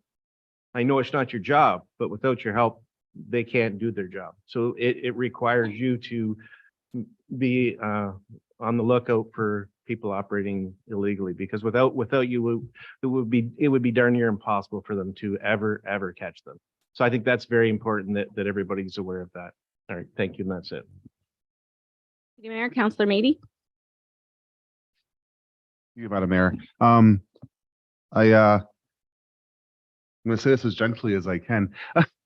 Again, our administration did a great job pivoting when that bylaw came out and helping us to put the brakes on and stopping it. But when I hear like Councillor McGuire Blaze ask a question on why Ward 1 wasn't involved in it, and I hear the answer being that we wanted to keep our two urban centers out. Most of the time when we're talking in Essex, we talk about 4 urban centers. And then when it comes to saving affordable housing and protecting people, all of a sudden we only have 2.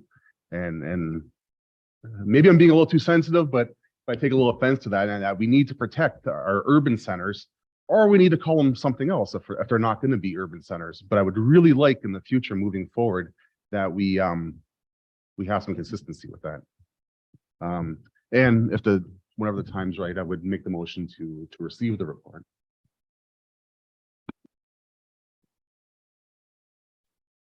Bondi, a lot of good conversation tonight, questions. So I think just for clarification, because it sounds like you're looking at what decision to make next. What was asked of tonight is to receive the report, including the delegation presentations. And if you had the option to maintain existing, or second, amend the zoning bylaw to permit new STRs in residential zoning, so all throughout the municipality, or third, to amend the zoning bylaw to permit STRs in residential zoning in specific areas. So basically what the second recommendation is, if you choose 2 or 3, to either open it up or specific to allow administration to do public open houses. Thank you. Councillor Mady, what is your desire with your motion? To receive the report and the delegates and option 1, 2, 3, unless.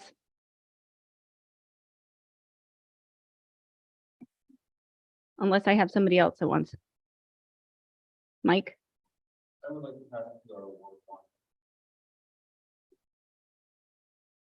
Counselor McGuire Blaze? I think that we should open it up to Ward 1.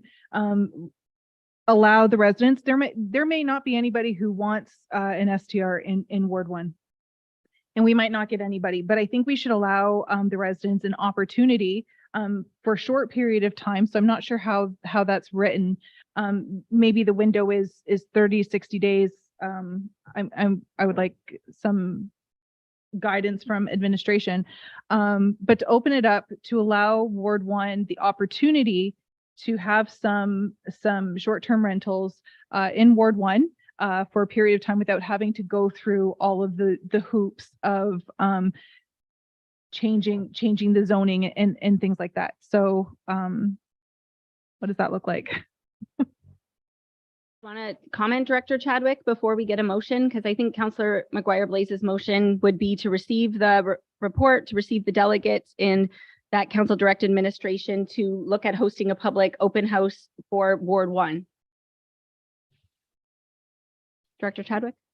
Thank you, Councillor McGuire Blaze. It sounds to me as well that it's the option 3, which is review or open up, explore the zoning bylaw to allow new STRs in certain geographical districts within the town. And we hear you in that you would like us to explore allowing new STRs in residential districts in Ward 1. Whether or not administration would, I guess, I think if possible, I'd like to see clarity on the other geographical locations as recommended by administration. Okay, thank you. So Councillor McGuire Blaze has Ward 1.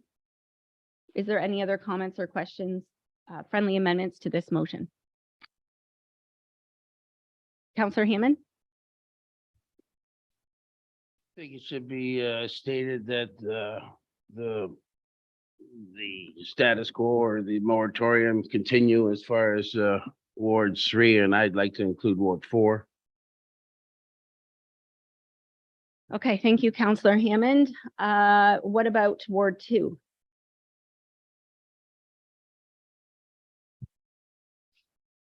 Are we looking at opening this up for 30 or 60 days? Or are we looking at having an open house, public discussion, and then having a final decision? And we can investigate if there's any interest in Ward 2. Is going to read the motion.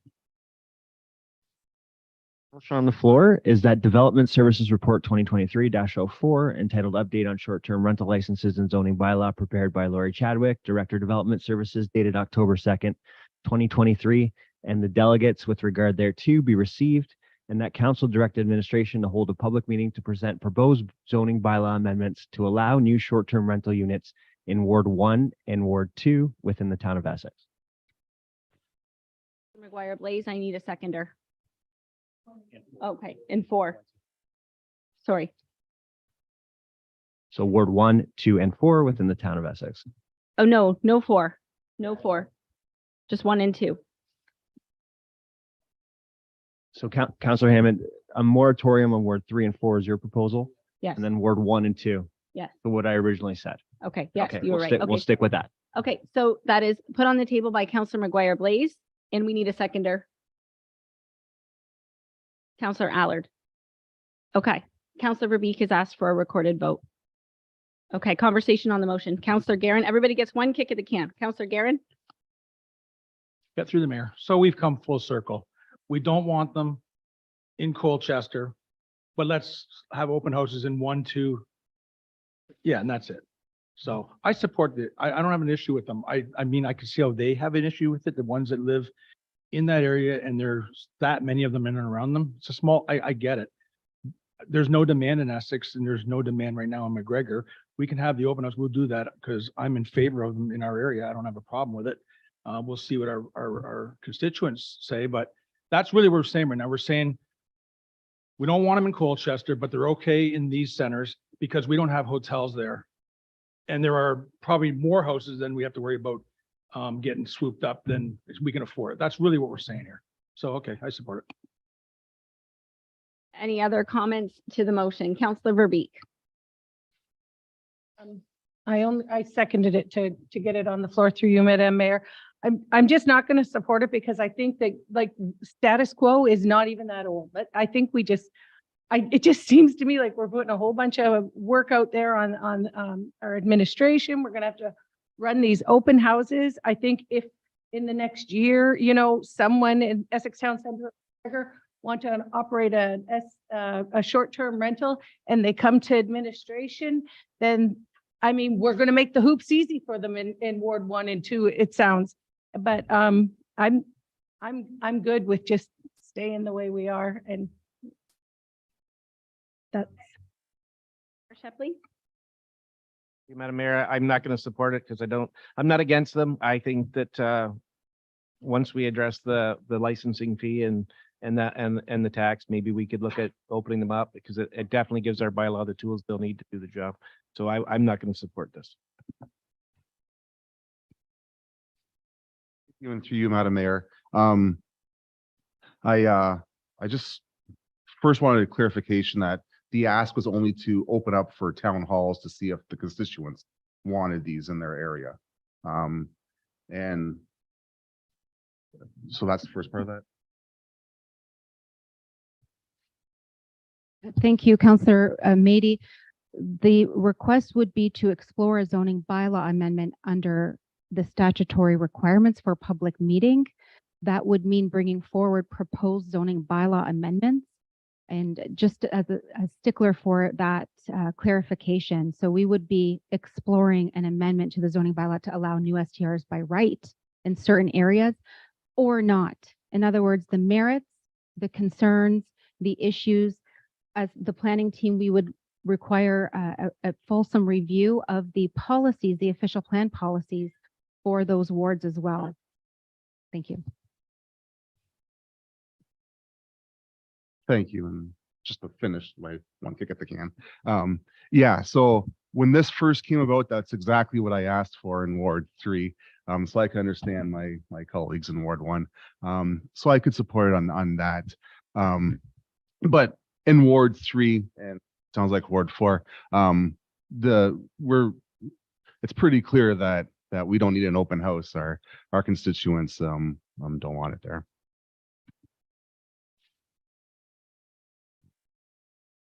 At this time, I cannot support the motion because I think that anybody that wants to do an STU in McGregor or Ward 1 will have the money for a zoning bylaw amendment. If they're going to put money into an STU, they have the extra dollars, and I think they can do that. I also am extremely disappointed if we go forward with this because we talked about in the last term, we talked about an affordable housing task force. And here we are today talking about STUs, which benefits a small majority of people.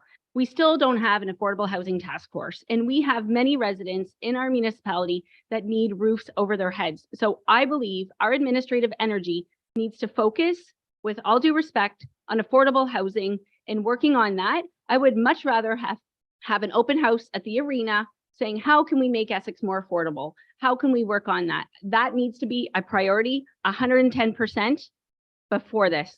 So in like the deputy mayor said, looking at the licensing fees so that we're not paying for the licensing, that needs to be a priority 110% before we move forward with this. It's just not a priority right now in our region. I think I understand if we need more, they can pay for it through a zoning bylaw amendment. We're not saying no, they just have to come here. And chances are, if they go through all the paperwork for a zoning bylaw amendment, we'd say no. I mean, we'd say yes.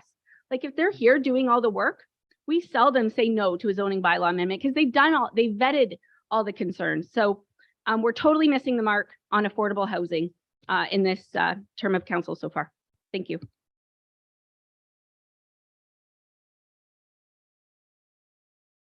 Ask for a recorded vote.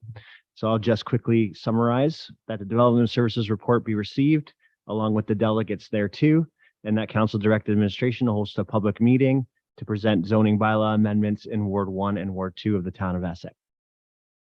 Councillor Verbeek, how do you vote? Verbeek votes opposed. Councillor Allard, how do you vote? Counselor Allard is opposed. Counselor McGuire Blaze, how do you vote? Support. Counselor McGuire Blaze supports. Counselor Garen, how do you vote?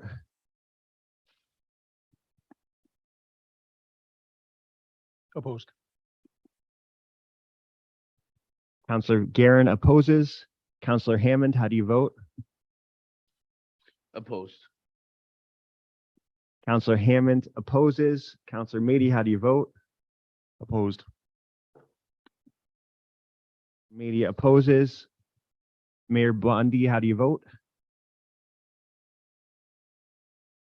He opposes. Deputy Mayor Shepley, how do you vote?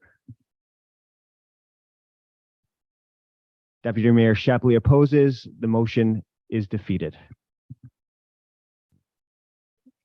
We're looking for more direction. I'm making a motion that we receive the report and the delegates. Okay, thank you. Needing a seconder for that one. Deputy Mayor Shepley, any questions to that motion? Counselor McGuire Blaze. Through the chair, that doesn't give us an answer to where we're going with the bylaw. Friendly. Oh, that's what you said? I missed the first part. I thought you just want to accept. Counselor Verbeek, did you want to add an amendment to the bylaw?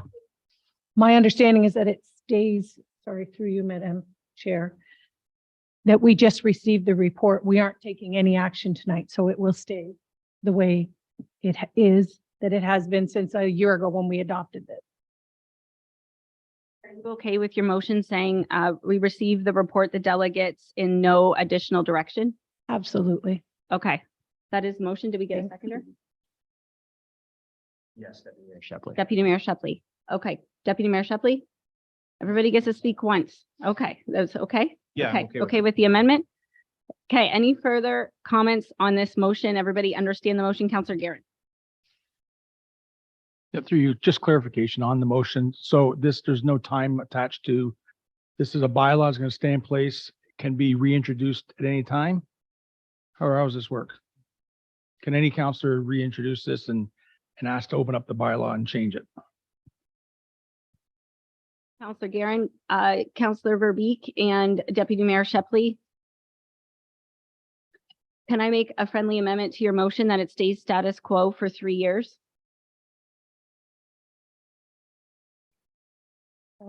I support the amendment. I'll support it as well.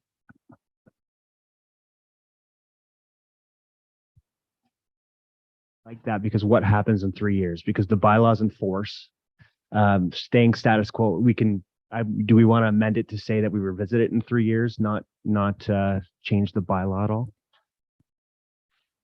Visit it when the licenses come due, right? Deputy Mayor Shepley. Wondering if we could just revisit this as, I think we're what, 10 months into the licensing for 11? For the current licensees? 10? I think we revisit it when the anniversary of this renewal comes up. It would be my suggestion. That we let this cycle of licensing go and revisit. We'd have to meet before that cycle expires. Council. I have to ask, is this going to trigger that we absolutely, if things are going good, if status quo is fine, why are we going to, at 2 years, relook at the bylaw again? If we don't have to, if there's no need. If something comes up and we need to look at it, we have to be able to as well. Okay, I have Counselor McGuire Blaze and Counselor Garrett. Thank you through the chair. I don't think that we need to put any time limit on this. We've just established that if they want to, they can go through rezoning on their own. So I don't think why bring all these people in here in 2 to 3 years and go through this again. We already know what Colchester wants to do. And we've already said it's saturated. That's not going to change in 3 years. So I say we put the bylaw in place, and anybody who wants a STRU, like we are now doing in Ward 1 and Ward 2, you go through zoning bylaw. That's my opinion. McGuire Blaze. So let's go back to the original motion of no additional action. Given direction to administration. And we know that we will review the licensing fees because our administration have already mentioned that we're going to review the licensing fees when we review our fees. Counselor Garen? Through the chair. Because every time somebody wants to do an STR, they don't have to put the money up. They can just come to this meeting. Which means we have to bring these people back here every time. So every time somebody wants to, whether it's in Essex, whether it's Colchester, we have to come back here. I would like to just put a date on it. I think it's our term of council to deal with it. 3 years is no good because we're going to be in year before election. We've heard that the main problem seemed to be is there's still work to do on our end, that we can't go forward with this in any of the wards because there's still some unanswered questions. I think another year would be plenty enough time to revisit it. And I'd like to get it to a point where we can talk to our constituents in our wards, Ward 1, wherever ward, and maybe along the way, we're getting better feedback from them that they see a need for it and they'd love to have it. Then they don't have to go through that grueling process with administration of getting it set up again to come back here just for another meeting again. Just if I could, as clerk, when you draft bylaws, you want to have some consistency in the bylaw. So to say that we come back in 3 years to look at it, I don't think that that's a consistent bylaw, something that you can really rely on and be transparent with. I think the better way to do it is let the bylaw be as it is. And then if a counselor wants to make an amendment to the bylaw, they can bring a notice of motion. We can get a report and then we can go and try and amend the bylaw, do it that way. Otherwise than doing it this way, which is kind of creating an inconsistency and an uncertainty that who knows exactly when we're bringing it, who knows what the circumstances are at that time. It creates a law that's not so set in stone. Through the mayor. That sounds logical, but that's exactly what we're doing tonight. We brought a bylaw, we did a bylaw and we're coming forward with it a year later, talking about it. We've done it in other instances too. I mean, we can leave it in place, it's fine, but I'm just want to make sure that we're all aware that at any time we can come back and challenge that bylaw. Okay. I'm going to call the question. And through you, Madam Mayor, I wouldn't want to revisit this until we get the answers that we're looking for, until administration is able to give us a report on the amount that they're rented, if they're profitable, but if they're succeeding, if we're hurting anybody, if we've got all the loose ends tied up that we talked about tonight. Once that report came back to us, then I'd be interested in revisiting this. But until then, I don't think I'd want to revisit this. Thank you. Everybody up here understands the motion. Everybody out there understands the motion. We're receiving no further action. All in favor of that. And that's carried unanimously. I'm going to ask for a 5-minute recess in case anybody has to go to the bathroom. And you could stay if you want.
Specific zoning bylaw amendment for 22 Gordon Avenue. Needing a mover and a seconder that the planning report be received and that bylaw 2276 be read a first, second, and third time, finally passed on October 2nd. Needing a mover and a seconder. Counselor Garing, Counselor, any questions? Seeing none, all in favor? And that is carried. Infrastructure Services, Protection of Highways bylaw. Council feedback and recommendations. We will go to Director Gerard for an update, and then we have a delegation, Megan Irwin, after our director. Thank you, through the mayor. So just a quick recap of the report and the bylaw that's in front of you. So this is a bylaw coming back to council for proposed third reading. This bylaw governs the care and use of public right-of-ways within the town from property line to property line. Excuse me. The purpose of these right-of-ways is to provide for safe and reliable facilities for vehicles and pedestrian travel. The bylaw, as I said, is coming back for third reading with comments incorporated from the public that we received, solicited council feedback, as well as comments on both the report and the bylaw from town's current insurance provider. As mentioned in the report, there were themes that were created based on this feedback. The 5 themes that were developed were: 1, why isn't sporting equipment permitted within road allowances? 2, there are issues with property lines and homes being within road allowances, especially on beach roads. How will this bylaw affect them? 3, why not allow beach roads to improve the road allowance in front of their property with gravel and landscaping? 4, why is the maximum fine to a person $25,000 for an infraction? And 5, why only grass as acceptable plant material in right-of-ways? All these themes have been included in the report, and responses have been included, and changes to the bylaw were made where necessary. In summary, the proposed bylaw for the protection of highways will provide consistent regulations for all activities within the town's right-of-way. The bylaw will serve to provide guidance to staff, residents, contractors, and utility companies to ensure consistent and fair practices are used across the municipality. Any comments from members of council? Oh, sorry, Megan. Welcome to our delegation. Sorry, it's been a long night. Just turn on the button when you get back there, Megan. I apologize.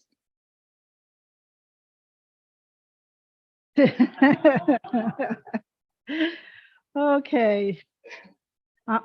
Madam Mayor, Your Worship, City Councilors and audience and administrators, my name is Megan Irwin and I live at 125 Washington Court, Belcrest Beach, #1, Harrow. And I am opposed to proposed bylaw 2219, protection of highway. Not because I don't recognize the need to replace an outdated bylaw to address road public safety and care. I do. But because of one small section, Part 3, Number 6, that prohibits any sort of planting, landscaping of trees, flowers, any plant other than non-native turf grass on the entire road allowance fronting a private yard. In my case, on the beach, 20 feet into my yard. Of note, Windsor just changed their bylaws in 2022, allowing trees, shrubs, and much more liberal plantings on their road easements. I have a copy of that. In Kingsville, trees and pollinator gardens are encouraged, the town itself planting native trees on the boulevards. These plantings are not for decorative purposes. Trees are vital in slowing climate change. Our pollinators are at risk, and this puts our agricultural food chain at risk. The grass-only requirement goes against the necessity recognized by the provincial authorities, by IRCA as well, to develop biodiversity, slow climate change, and protect watersheds. Turf grass, on the contrary, from France and Britain originally, increases fertilizer use and runoff and uses fossil fuel to maintain it. These are certainly public safety issues that this bylaw ignores. The bylaw will also transform into offenders thousands of residents who have on their road allowance trees, shrubs, flower beds, rocks, little and big, even flower pots, and of course, basketball and street hockey nets. Essex homeowners will become unpredictably, randomly, at the sole discretion of the Director of Infrastructure, guilty of several offenses, subject to be fined, taken to court, or obliged to clear the road allowance at their own cost. A quick survey of my own small neighborhood, 5 small streets, showed 61 owners would have to deal with 155 existing trees and big shrubs, removal probably costing them more than $500,000 in total. These trees help to control water in this former swamp area, and their removal would contribute to bringing the swamp back and worsening flooding. If this bylaw is enforced broadly, many angry homeowners will likely initiate legal fights to overturn it. I see the retrograde requirement of grass only and no taller than 20 centimeters as a strong prejudice against Canadian ginger and Canadian anemones, which are my favorite native ground cover. I was planning to use in front of my new house, well under 20 centimeters, requiring no mowing and able to sustain parking. The obligation of using only a non-native grass attacks my individual right, and my husband and I would certainly use the charter rights and freedom to legally fight it in court. Several similar cases have been won in court during the recent years, and the Supreme Court of Ontario has already set multiple precedents upholding people's right to take action against climate change by planting alternatives to sterile, chemical-dependent lawn. Also, this bylaw affects a huge acreage of public land. Am I right? Don't land use bylaws need public hearings according to the Municipal Government Act? And also, should not the final vote on this bylaw had been advertised in the public instead of being put on the agenda just 4 days before the council meeting? This is hardly public transparency. So for these many reasons, I sincerely and respectfully ask you to reconsider passing this bylaw today and allow the public a greater voice in this matter by voting it down today or sending it back for needed revisions. Thank you. Questions, comments from members of council? Councillor McGuire Blaze. Through the chair. I just wanted to thank you, Megan, for coming. And I agree 100% with what you said. And that was my problem with this bylaw as well. I disagree with part 3, section 6, if that's what we want to call it. And so I agree with you. Okay.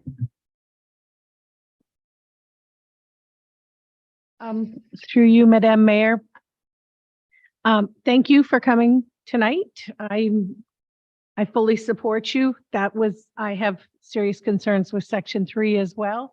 And I would love to see native ginger growing on my old front yard, because it sounds like you have built that beautiful home on where my cottage used to be on Washington.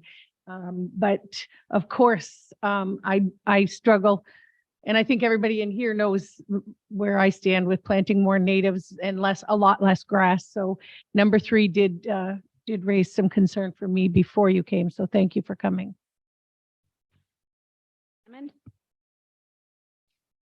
You, your worship. Yeah. And most of the stuff you're talking about is low trajectory. It's small. I'm more concerned about our latest catastrophes and the problems that have been created by residents' trees, and particularly ones that aren't being looked after, aren't being trimmed back. And when they're falling down and taking out power lines and affecting large groups of people. This is where administration needs some sort of control so that they can address these issues before they become problems for everybody else. So I understand your problems with not having a full control of your green space in your front yard and stuff like that. But again, there are reasons for wanting to have some sort of control on these leeways. That's just an opinion.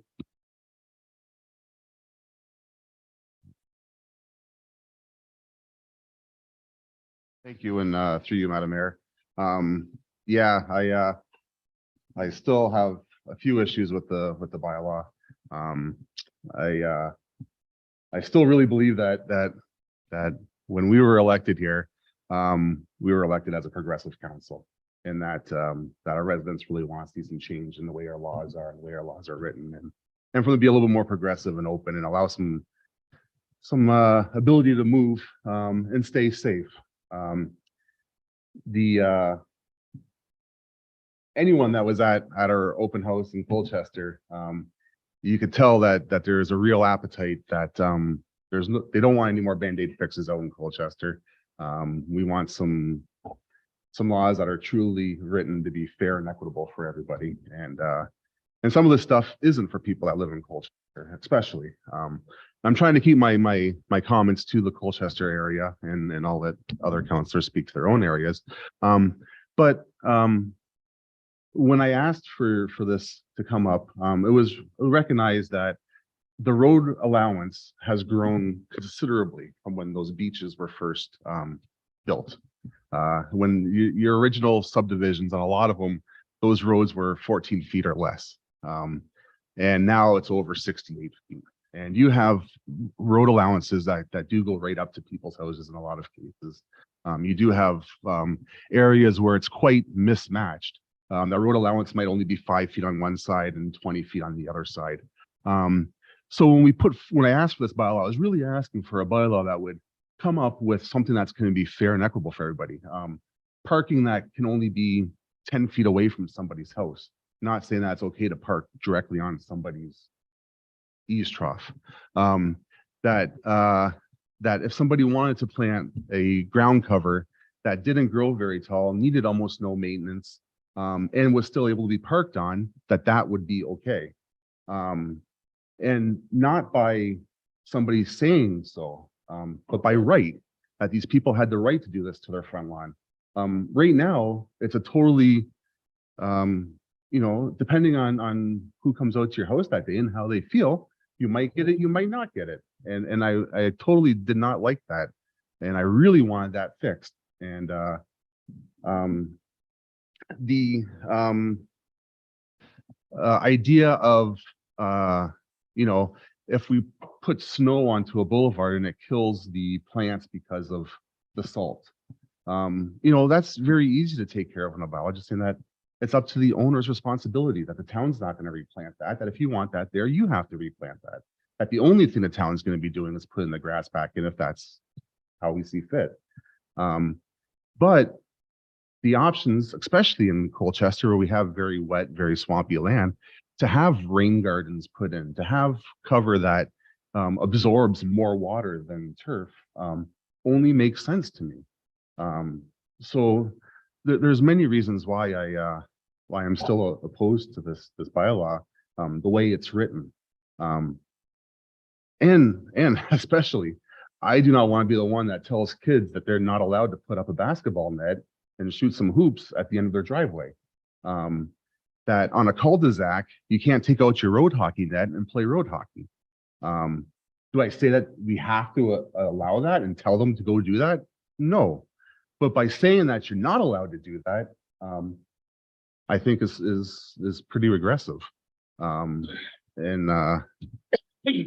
So those are my issues with it, and I still not support it. Thank you. Yes, Mayor. Yeah, I'm opposed to that one part of the bylaw, the way it's written, but we have to keep in mind as well, when we're talking about tidying up our yard, we're talking about the areas of the property that your house is on that you don't own. So I think, anything you want to do on that piece of property that you don't own, that you consider part of your yard because you cut it. I think if it's in good taste and it's even decorative or is even environmentally acceptable, I'm okay with all that kind of stuff. But I still think you need town to review it. You got to you just can't go and do whatever you want to do. We need to get town reviewing it. We need to get town's permission. You may be putting something in an area where we need to access that area, frequently. You have to take into consideration sight lines and the safety. I think you need to know the disclaimer that if we do have to go in there and dig it up, it's on you, right? So I think we can maybe find a happy medium here and maybe get there, but I think just to say, no, you can't put it in there, I think is wrong. But just going and doing whatever you want, and I'm guilty of myself. I got a nice little corner piece I did. I had a tree that was there and we cut it down because it was dead. And we put a decorative piece in. It's like literally 1.5 feet high. We like it, doesn't bother anybody's sight lines, but I didn't get permission on it. And technically I'm in the wrong. I should have got permission on it.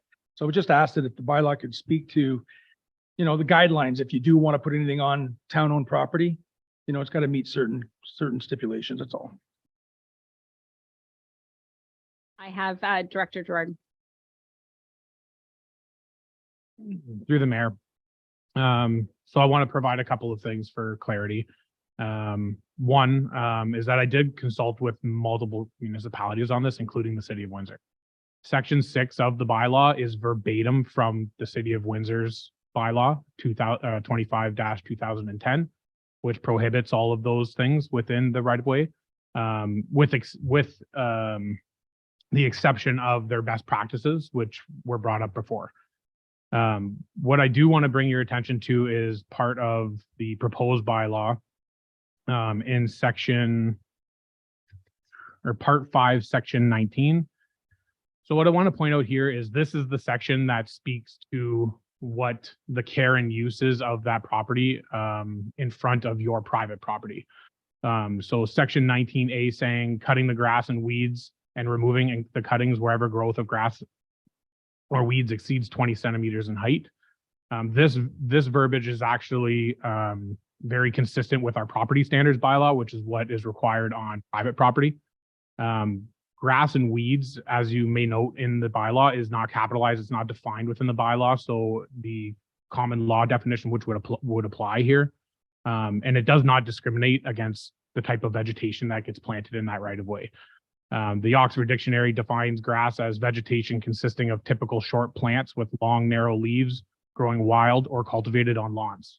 So infrastructure services and bylaw department will not be going out and analyzing which type of species of grass or weeds or vegetation will be in that property. However, it has to be stipulated in there that it has to be less than 20 centimeters in height or 8 inches in height, which is very consistent with our property standards bylaw. I hope that clarifies some of the statements that were made.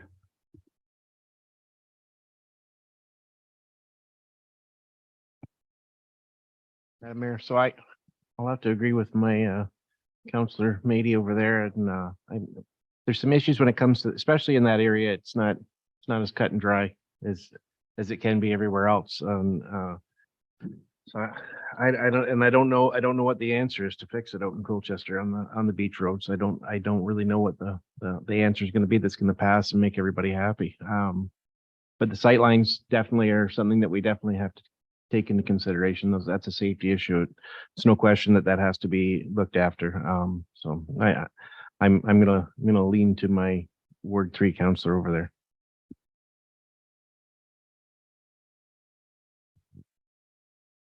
Councillor McGuire, please. Thank you through the chair. I would like to see something in here because I do recognize that we don't want anything that is going to impede traffic, cause any accidents, things like that. I would like to see something written in here that, so for example, I live on a corner lot. I could bring, like I have to do with a fence, bring my landscaping design to bylaw or building or whatever, wherever it needs to go. And I get a permit for that landscaping. The landscaping goes in, the work is done, and I then have them come back and review it and check it and sign off on my landscaping permit. I think that might allow us to be a little bit more lenient on the different types of grasses, so people don't think I didn't plant golf grass and I have, I don't know, ground cover instead, and now I can't do it because I'm going to get in trouble, or a neighbor then calls on you because it's so cut and dry. And I think that's where the problem comes. You get a neighbor dispute and then they're called on, well, she's got stone in her yard, or he's got land, ground cover, not grass, and it just becomes messy. It should also be stated in the bylaw that we make that it is on the owner of the property. If the town does have to go in there, it is the town's property. And if we have to rip out such landscaping at any time, it's on the town, it's on the owner, not the town, to replace it. I would like to see something like that. I think I would be more comfortable with that if people had an option, but to just have it clear cut, no, I don't like that.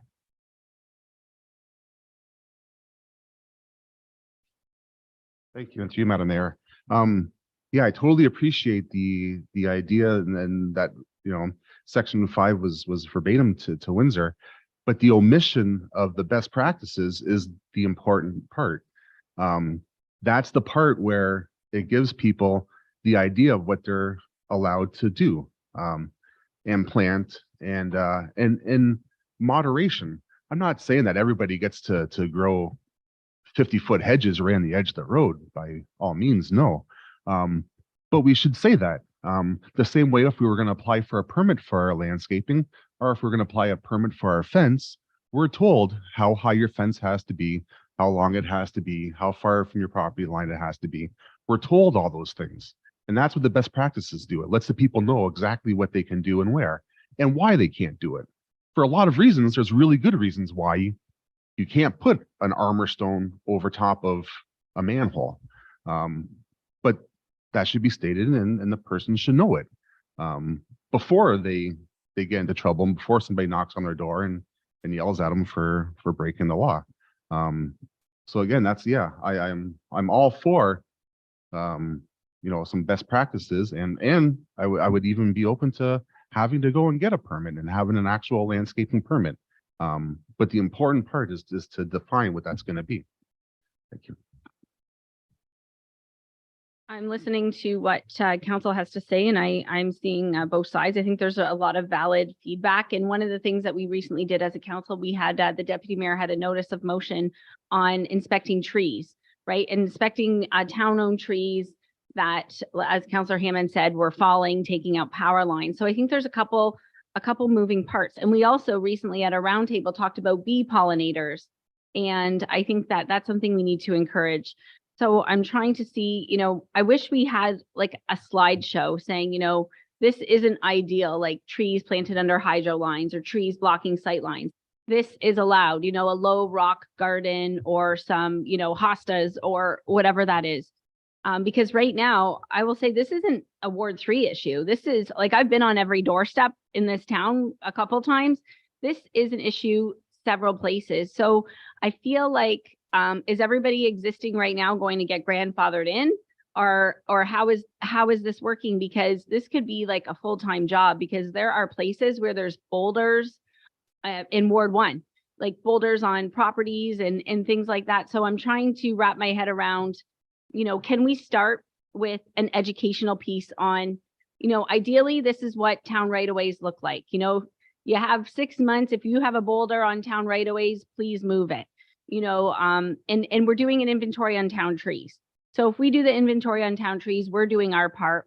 Maybe as part of that inventory, we can have those arborists look at problem places. Like there are problem places where you can't see past that bush and it could cause an accident. I think that that's where we need to target. But if somebody wants to plant some little things down there that, you know, the butterflies eat, then that I don't really see that being something that we should target. We need to go after the real safety concerns. So looking for direction from members of council on this. Somebody has to make a motion. CAO Sweet. Mayor Bondi, going to put a little pressure on you, Director Gerard.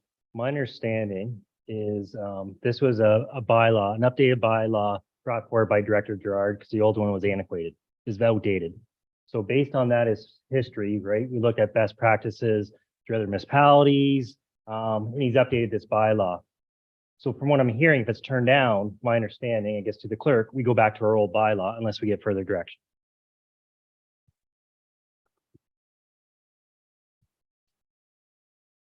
Through you, Mayor Bondi, I might need to go to the director. Is the old bylaw still in force? That is correct. So the current bylaw 135 is still in force now. This bylaw, if it were adopted, would repeal bylaw 135 and replace it. If I could take a moment to also provide some additional clarity. I definitely hear what council is saying. For sure, I understand that your administration is a very progressive administration. We did the research on this. I can promise you that. We have to be very mindful of liability here. We have a lot of times where we're talking about creating a best practice to allow people to put trees or shrubs or whatever. It's very difficult over time to keep enforcing those things. For instance, when you plant that tree on a town piece of property, it becomes who planted that tree? Who owns it? Well, that tree fell down. You need to maintain it and remove it. Oh, no, that's your tree. The bylaw says that you're supposed to replace it. It becomes an argument about who replaces what. And to remove an entire tree, let's say a silver maple tree, fully grown, dying, about $7,000. So we're talking about big money here when it comes to planting within the town's right of way. If we want to consider more proactive things, we want to consider being more progressive, we need to encourage our residents to do those things on private property. The town is also looking at creating bee pollinator gardens on public lands within parks, facilities. It's part of our strategic action plan to protect the natural environment. We also have to be very mindful of who is going to enforce this. We currently have a bylaw that doesn't allow for any of these things now, and we hear this at almost every council meeting, about who owns what or who's allowed to do what, and we can't keep up with enforcement. We can't be proactive. So adding additional criteria that needs to be enforced could potentially lead to more bylaw enforcement, more issues, more complaints. So I just caution council that we have to be mindful that this is the town's property. Its purpose is to safely move vehicles and pedestrians. All of these other progressive things need to be looked at on the private property. And like I said, and even included in the report, we did include a section that said that we would actually, and as a further action as part of 3.2 in our strategic plan that council just adopted, that we would look at creating more naturalized areas and that are important to residents and protecting the natural environment. So we are committed to doing this on public property and in designated areas. We've had conversations with bylaw and planning as well about how we could allow people to do these things on private property while still being within our property standards bylaw. So if it's a bee pollinator garden or if it's something like that, how do we make that happen for private residents, and how do we make sure that they're in compliance with the property standards bylaw? And that's something that we're committed to reviewing as part of that strategic action plan. So again, I just really want to caution council that it's a very antiquated bylaw that we're working with now. If this bylaw doesn't pass, then we have to stick with the current bylaw, which is more restrictive than the one that's in front of you now, because it does not define specific things that you are and are not allowed to have within the right of way. For some direction from council.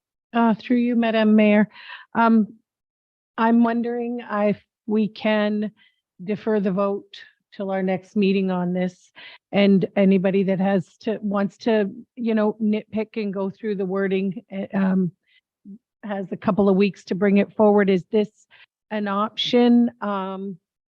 And so the way this is written, all of these people, especially on the beaches that have big pieces of their front yard that are right away, can go through and scatter any clover or such that they want instead of grass, but not trees and rocks and permanent fixtures.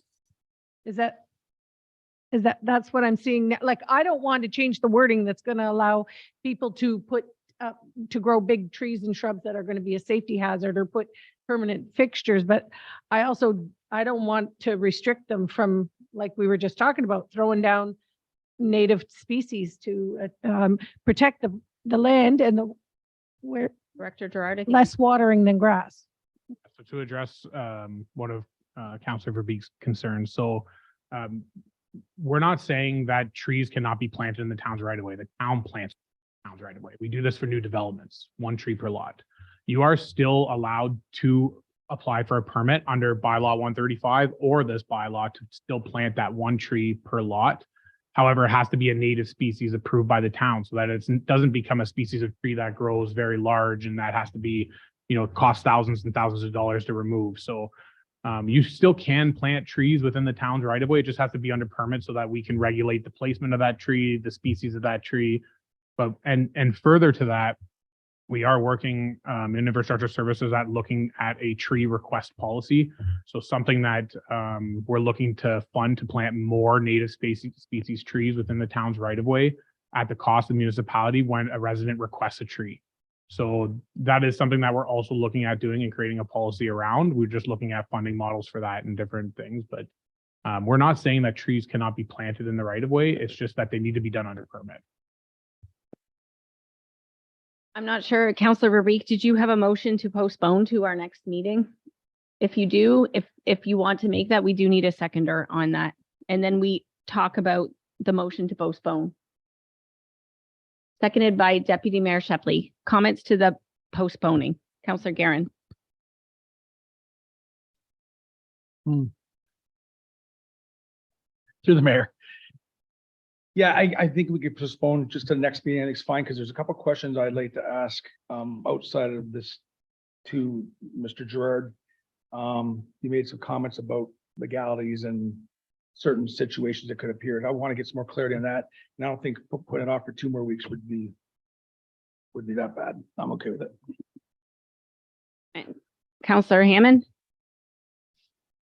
We already postponed this once already. And we need to do it again. I'm sorry, I don't see that. Council, it's up to the will of council. We do have a motion on the floor to postpone it to October 16th. Seeing no more comments, I'm going to call the question on the motion to postpone to October 16th. All in favor? And that is carried. Opposed? 2 opposed. Do you want it noted? Okay. Got 2 noted opposed. Okay. CAO Suite. For clarification through Mayor Bondi, it's just postponed. We're not asking any action by administration. Just discussion October 16th. Thank you. Okay. Reports from our youth council member. Lauren, thank you for hanging out with us tonight. Essex High School, we have homecoming on Friday. It's a big event for us. We'd love to see you there. Thank you for letting us know. Okay. County Council update. Deputy Mayor Shepley. Bondi, at the county, Mayor Bondi put a motion forward to ask administration to prepare a report to make intersection at County Road 18 and 15 Essex safer, and that was supported by all of council. A tender was awarded for the replacement of the drain on County Road 50, and County Road 13 for 1.25 million, and it was awarded to, hang on, I gotta find it now. I'll have to go back to that. And we also, Justin Lammers was named as the EMS chief, and we welcomed a new treasurer, Melissa Ryan. And we also, garbage has been staying at the municipal level for the time being. And I'll pass it over to Mayor Bondi. She wants to make a comment on EMS. For people watching, the culvert that the deputy mayor talked about is where Cleese Beach is, and they're going to try to do it in the spring, so it'll be the least disruptive to the wineries in the fruit stands there. So on EMS, County Council had a heated debate on changing the EMS response times. A report was brought forward from Chief Crowder saying that we're not meeting our response times targets for response for our paramedics.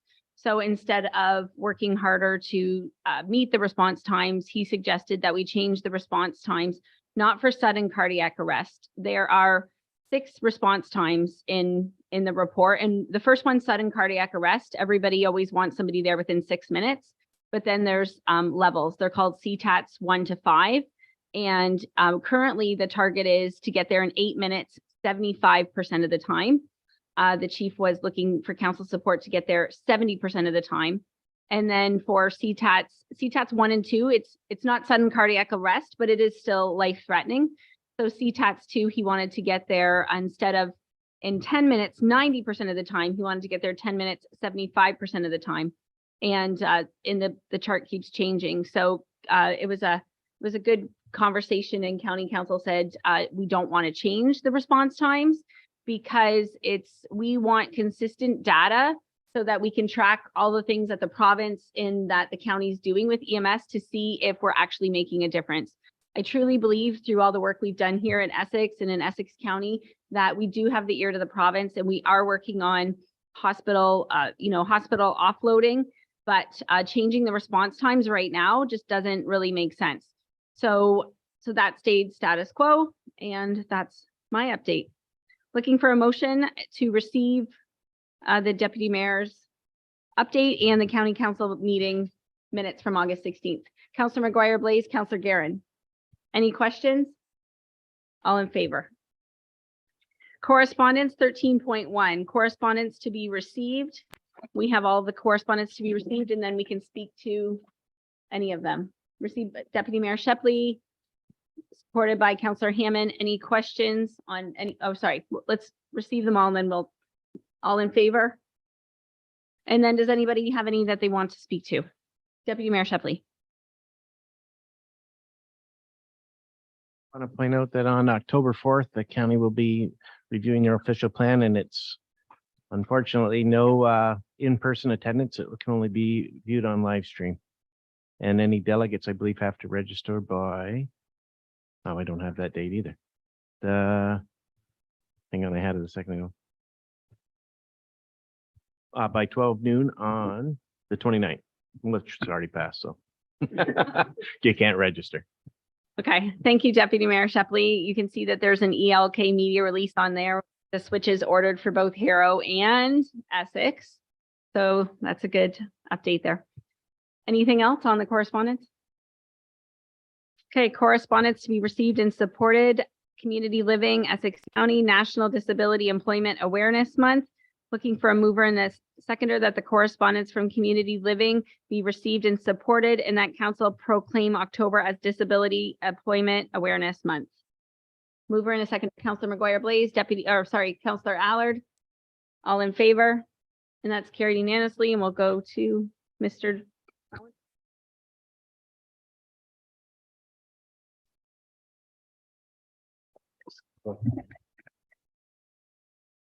Whereas Community Living Essex County provides supports and services to over 700 children, youth, and adults who have an intellectual disability, we aim to help the people we support living full, meaningful, active lives in community, including through gainful and meaningful employment.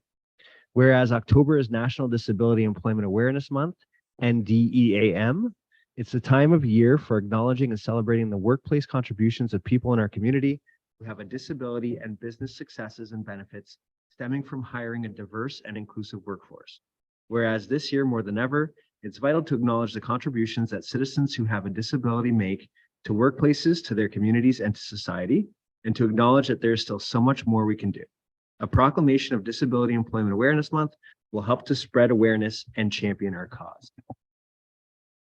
Now, therefore, I, Mayor Bondi, hereby declare the month of October as National Disability Employment Awareness Month in the town of Essex. Okay, committee meeting minutes. Need a mover and a seconder that committee meeting minutes listed in agenda item 14 be received, approved, and adopted as circulated. Councillor Hammond, Councillor Guerin, any questions? Seeing none, all in favor, and that is carried. Nothing, oh, new business. Oh, nothing under financial? We do have something under new business. So under Thank you. I would like you to consider, Chair, that I have an item under new business that we adopt the members of the Santa's Village from the Striping Committee held earlier this evening. I think it's minor and urgent. I do consider it minor and urgent and allow it to go forward. I will have, the clerk can. Committee members are Kate Back, Tiffany Desjardins, Carolyn Guerin, Derek Knapp, Corey McLean, Leanne Nickel, and Richard Tapping. And a seconder on that? Or a seconder, I guess, because you moved it, Rodney, or Councillor Hammond. All in favor? And that passes. Go to our clerk for that. So item 17.1, the following notice of motion was presented at the September 5, 2023 regular council meeting and is being brought forward for council's consideration. Moved by Councillor Verbeek that council direct administration to review the fill bylaw and the advantages and disadvantages to large scale infill properties and provide to council a report of their findings with recommendation. For this motion, Deputy Mayor Shepley, Councillor Verbeek, did you want to speak to the motion? Mayor. It speaks for itself. And I'm just asking council to support me in my request for a report. I've spoken to, there's a number of administration that are in support of bringing forth this report and we'd been doing work on it already. I've been hearing from residents for like 5 years and so the mayor and the deputy mayor met with a few of the residents last Tuesday to hear some of the serious concerns and really, really negative effects that they're having on their life and their home and their property because of these large scale fill operations next door to them. So I'm just asking that we get a report and look at this. Comments from members of council on the motion. Deputy Mayor Shepley. Mayor, I just hope that everybody will support this so that we can get this much needed report back. I think it's very important that we have a look at this where I don't see any benefit to our municipality by allowing it to continue. So I really look forward to seeing the report and I hope everybody supports it. Thank you. Other comments? Seeing none, all in favor of the motion. And that is carried unanimously. Director Malonjukuo. 17.2, the following notice of motion is for presentment only and will be brought forward for council's consideration at the October 16, 2023 regular council meeting from Mayor Bondi that council direct administration to review the current flooding subsidy programs and prepare a report including recommendations for changes in programs and subsidies offered. Thank you. And we'll go to reports and announcements from council members. I think we started there last time, so we'll start at Councillor McGuire Blaze this time. Thank you, Chair. I have nothing to report. Nothing to report tonight. Thank you. I just want to wish my fellow councilors and administration staff and all the residents happy Thanksgiving next weekend. I don't know if it's appropriate, but we had our high school treats had their last day yesterday and it was great. And we gave back to the community and we're going to do it again in Colchester next year. And you won't be able to get chicken choppers for a couple of weeks. And also want to wish everybody a happy Thanksgiving. Thank you, Madam Mayor. Yeah, happy Thanksgiving to everybody. Hope you enjoy the holidays and get yourself a nice big turkey. I also had a chance to talk to Mr. Bernie really quick about the bio efforts on the Phragmites, and it looks like they're working well out in the Colavino fields. So hopefully soon we'll be able to ask for some to help in our ditches. Thanks. Thanks again, everybody. Eventful weekend in Harrow this past weekend. We had our Hunt for Hope, where we They sent out 11 teams to scavenge the town for clues and prizes, and it was well received. And then later, Friday night, also we had our open streets in Harrow again, and every time they have one, it seems to be getting bigger and bigger, which is very good to see. And again, have a safe and happy Thanksgiving weekend, everybody. Thanks through the mayor. Yeah, this weekend I noticed a lot of foot traffic uptown, which was awesome. I'll contribute some of that to the weather and a lot of it to the work that's in progress and where they are right now. So it's nice to see. I mean, I work right across from there, and I've seen it the last couple of weeks. We're getting a late summer and people are enjoying getting out. Biggest complaint I've heard so far on the last couple of weeks is from both ends of the town has been basically the fact that tougher to get from one end to the other now with the work starting on Victoria. But most of the people I've spoke to have said that it is what it is. It's needed to be done. So nice to see people out though shopping. If you know somebody who is alone or in need, we still have about 20 turkey dinners. So we could just call me, and we have delivery or pickup at the Shine Mobile Bar Co. in Harrow. So just get in touch with me if you know of somebody that would like a free turkey dinner. Bylaws requiring a third and final reading. Bylaw 2271. That bylaw 2271 being a bylaw to confirm the proceedings of the September 8th regular council meeting of the Corporation of the Town of Essex be read a third time and finally passed October 2nd, needing a mover and a seconder. Deputy Mayor Shepley, Councillor Hammond, any questions? Seeing none, all in favor? Carried unanimously. Bylaw 2272 being a bylaw to provide for the 14th concession west drain. That bylaw 2272 being a bylaw for the replacement bridge for the Urca Greenway be read a third and finally passed October 2nd. Mover and a seconder. Councillor Guerin, Deputy Mayor Shepley, all in favor? That's carried. Bylaw 2275, that bylaw 2275 being a bylaw to provide for the erection of stop signs at intersection of Reed and South Talbot Road be read a first, second, and third time, finally passed October 2nd, needing a mover and a seconder. Deputy Mayor Shepley, Councillor Allard, any questions? All in favor? Oh, sorry. Oops. Councillor McGuire, please. Thank you. It's a quick question. This is already erected and that was a temporary. This is just to say this is now a permanent solution. Is that correct? Yeah, it's based on the report from the summertime where we erected the temporary stop signs, and the recommendation was to leave it this way until we completed the intersection improvements at Maidstone and South Talbot. And this is just some housekeeping to legalize those stop signs.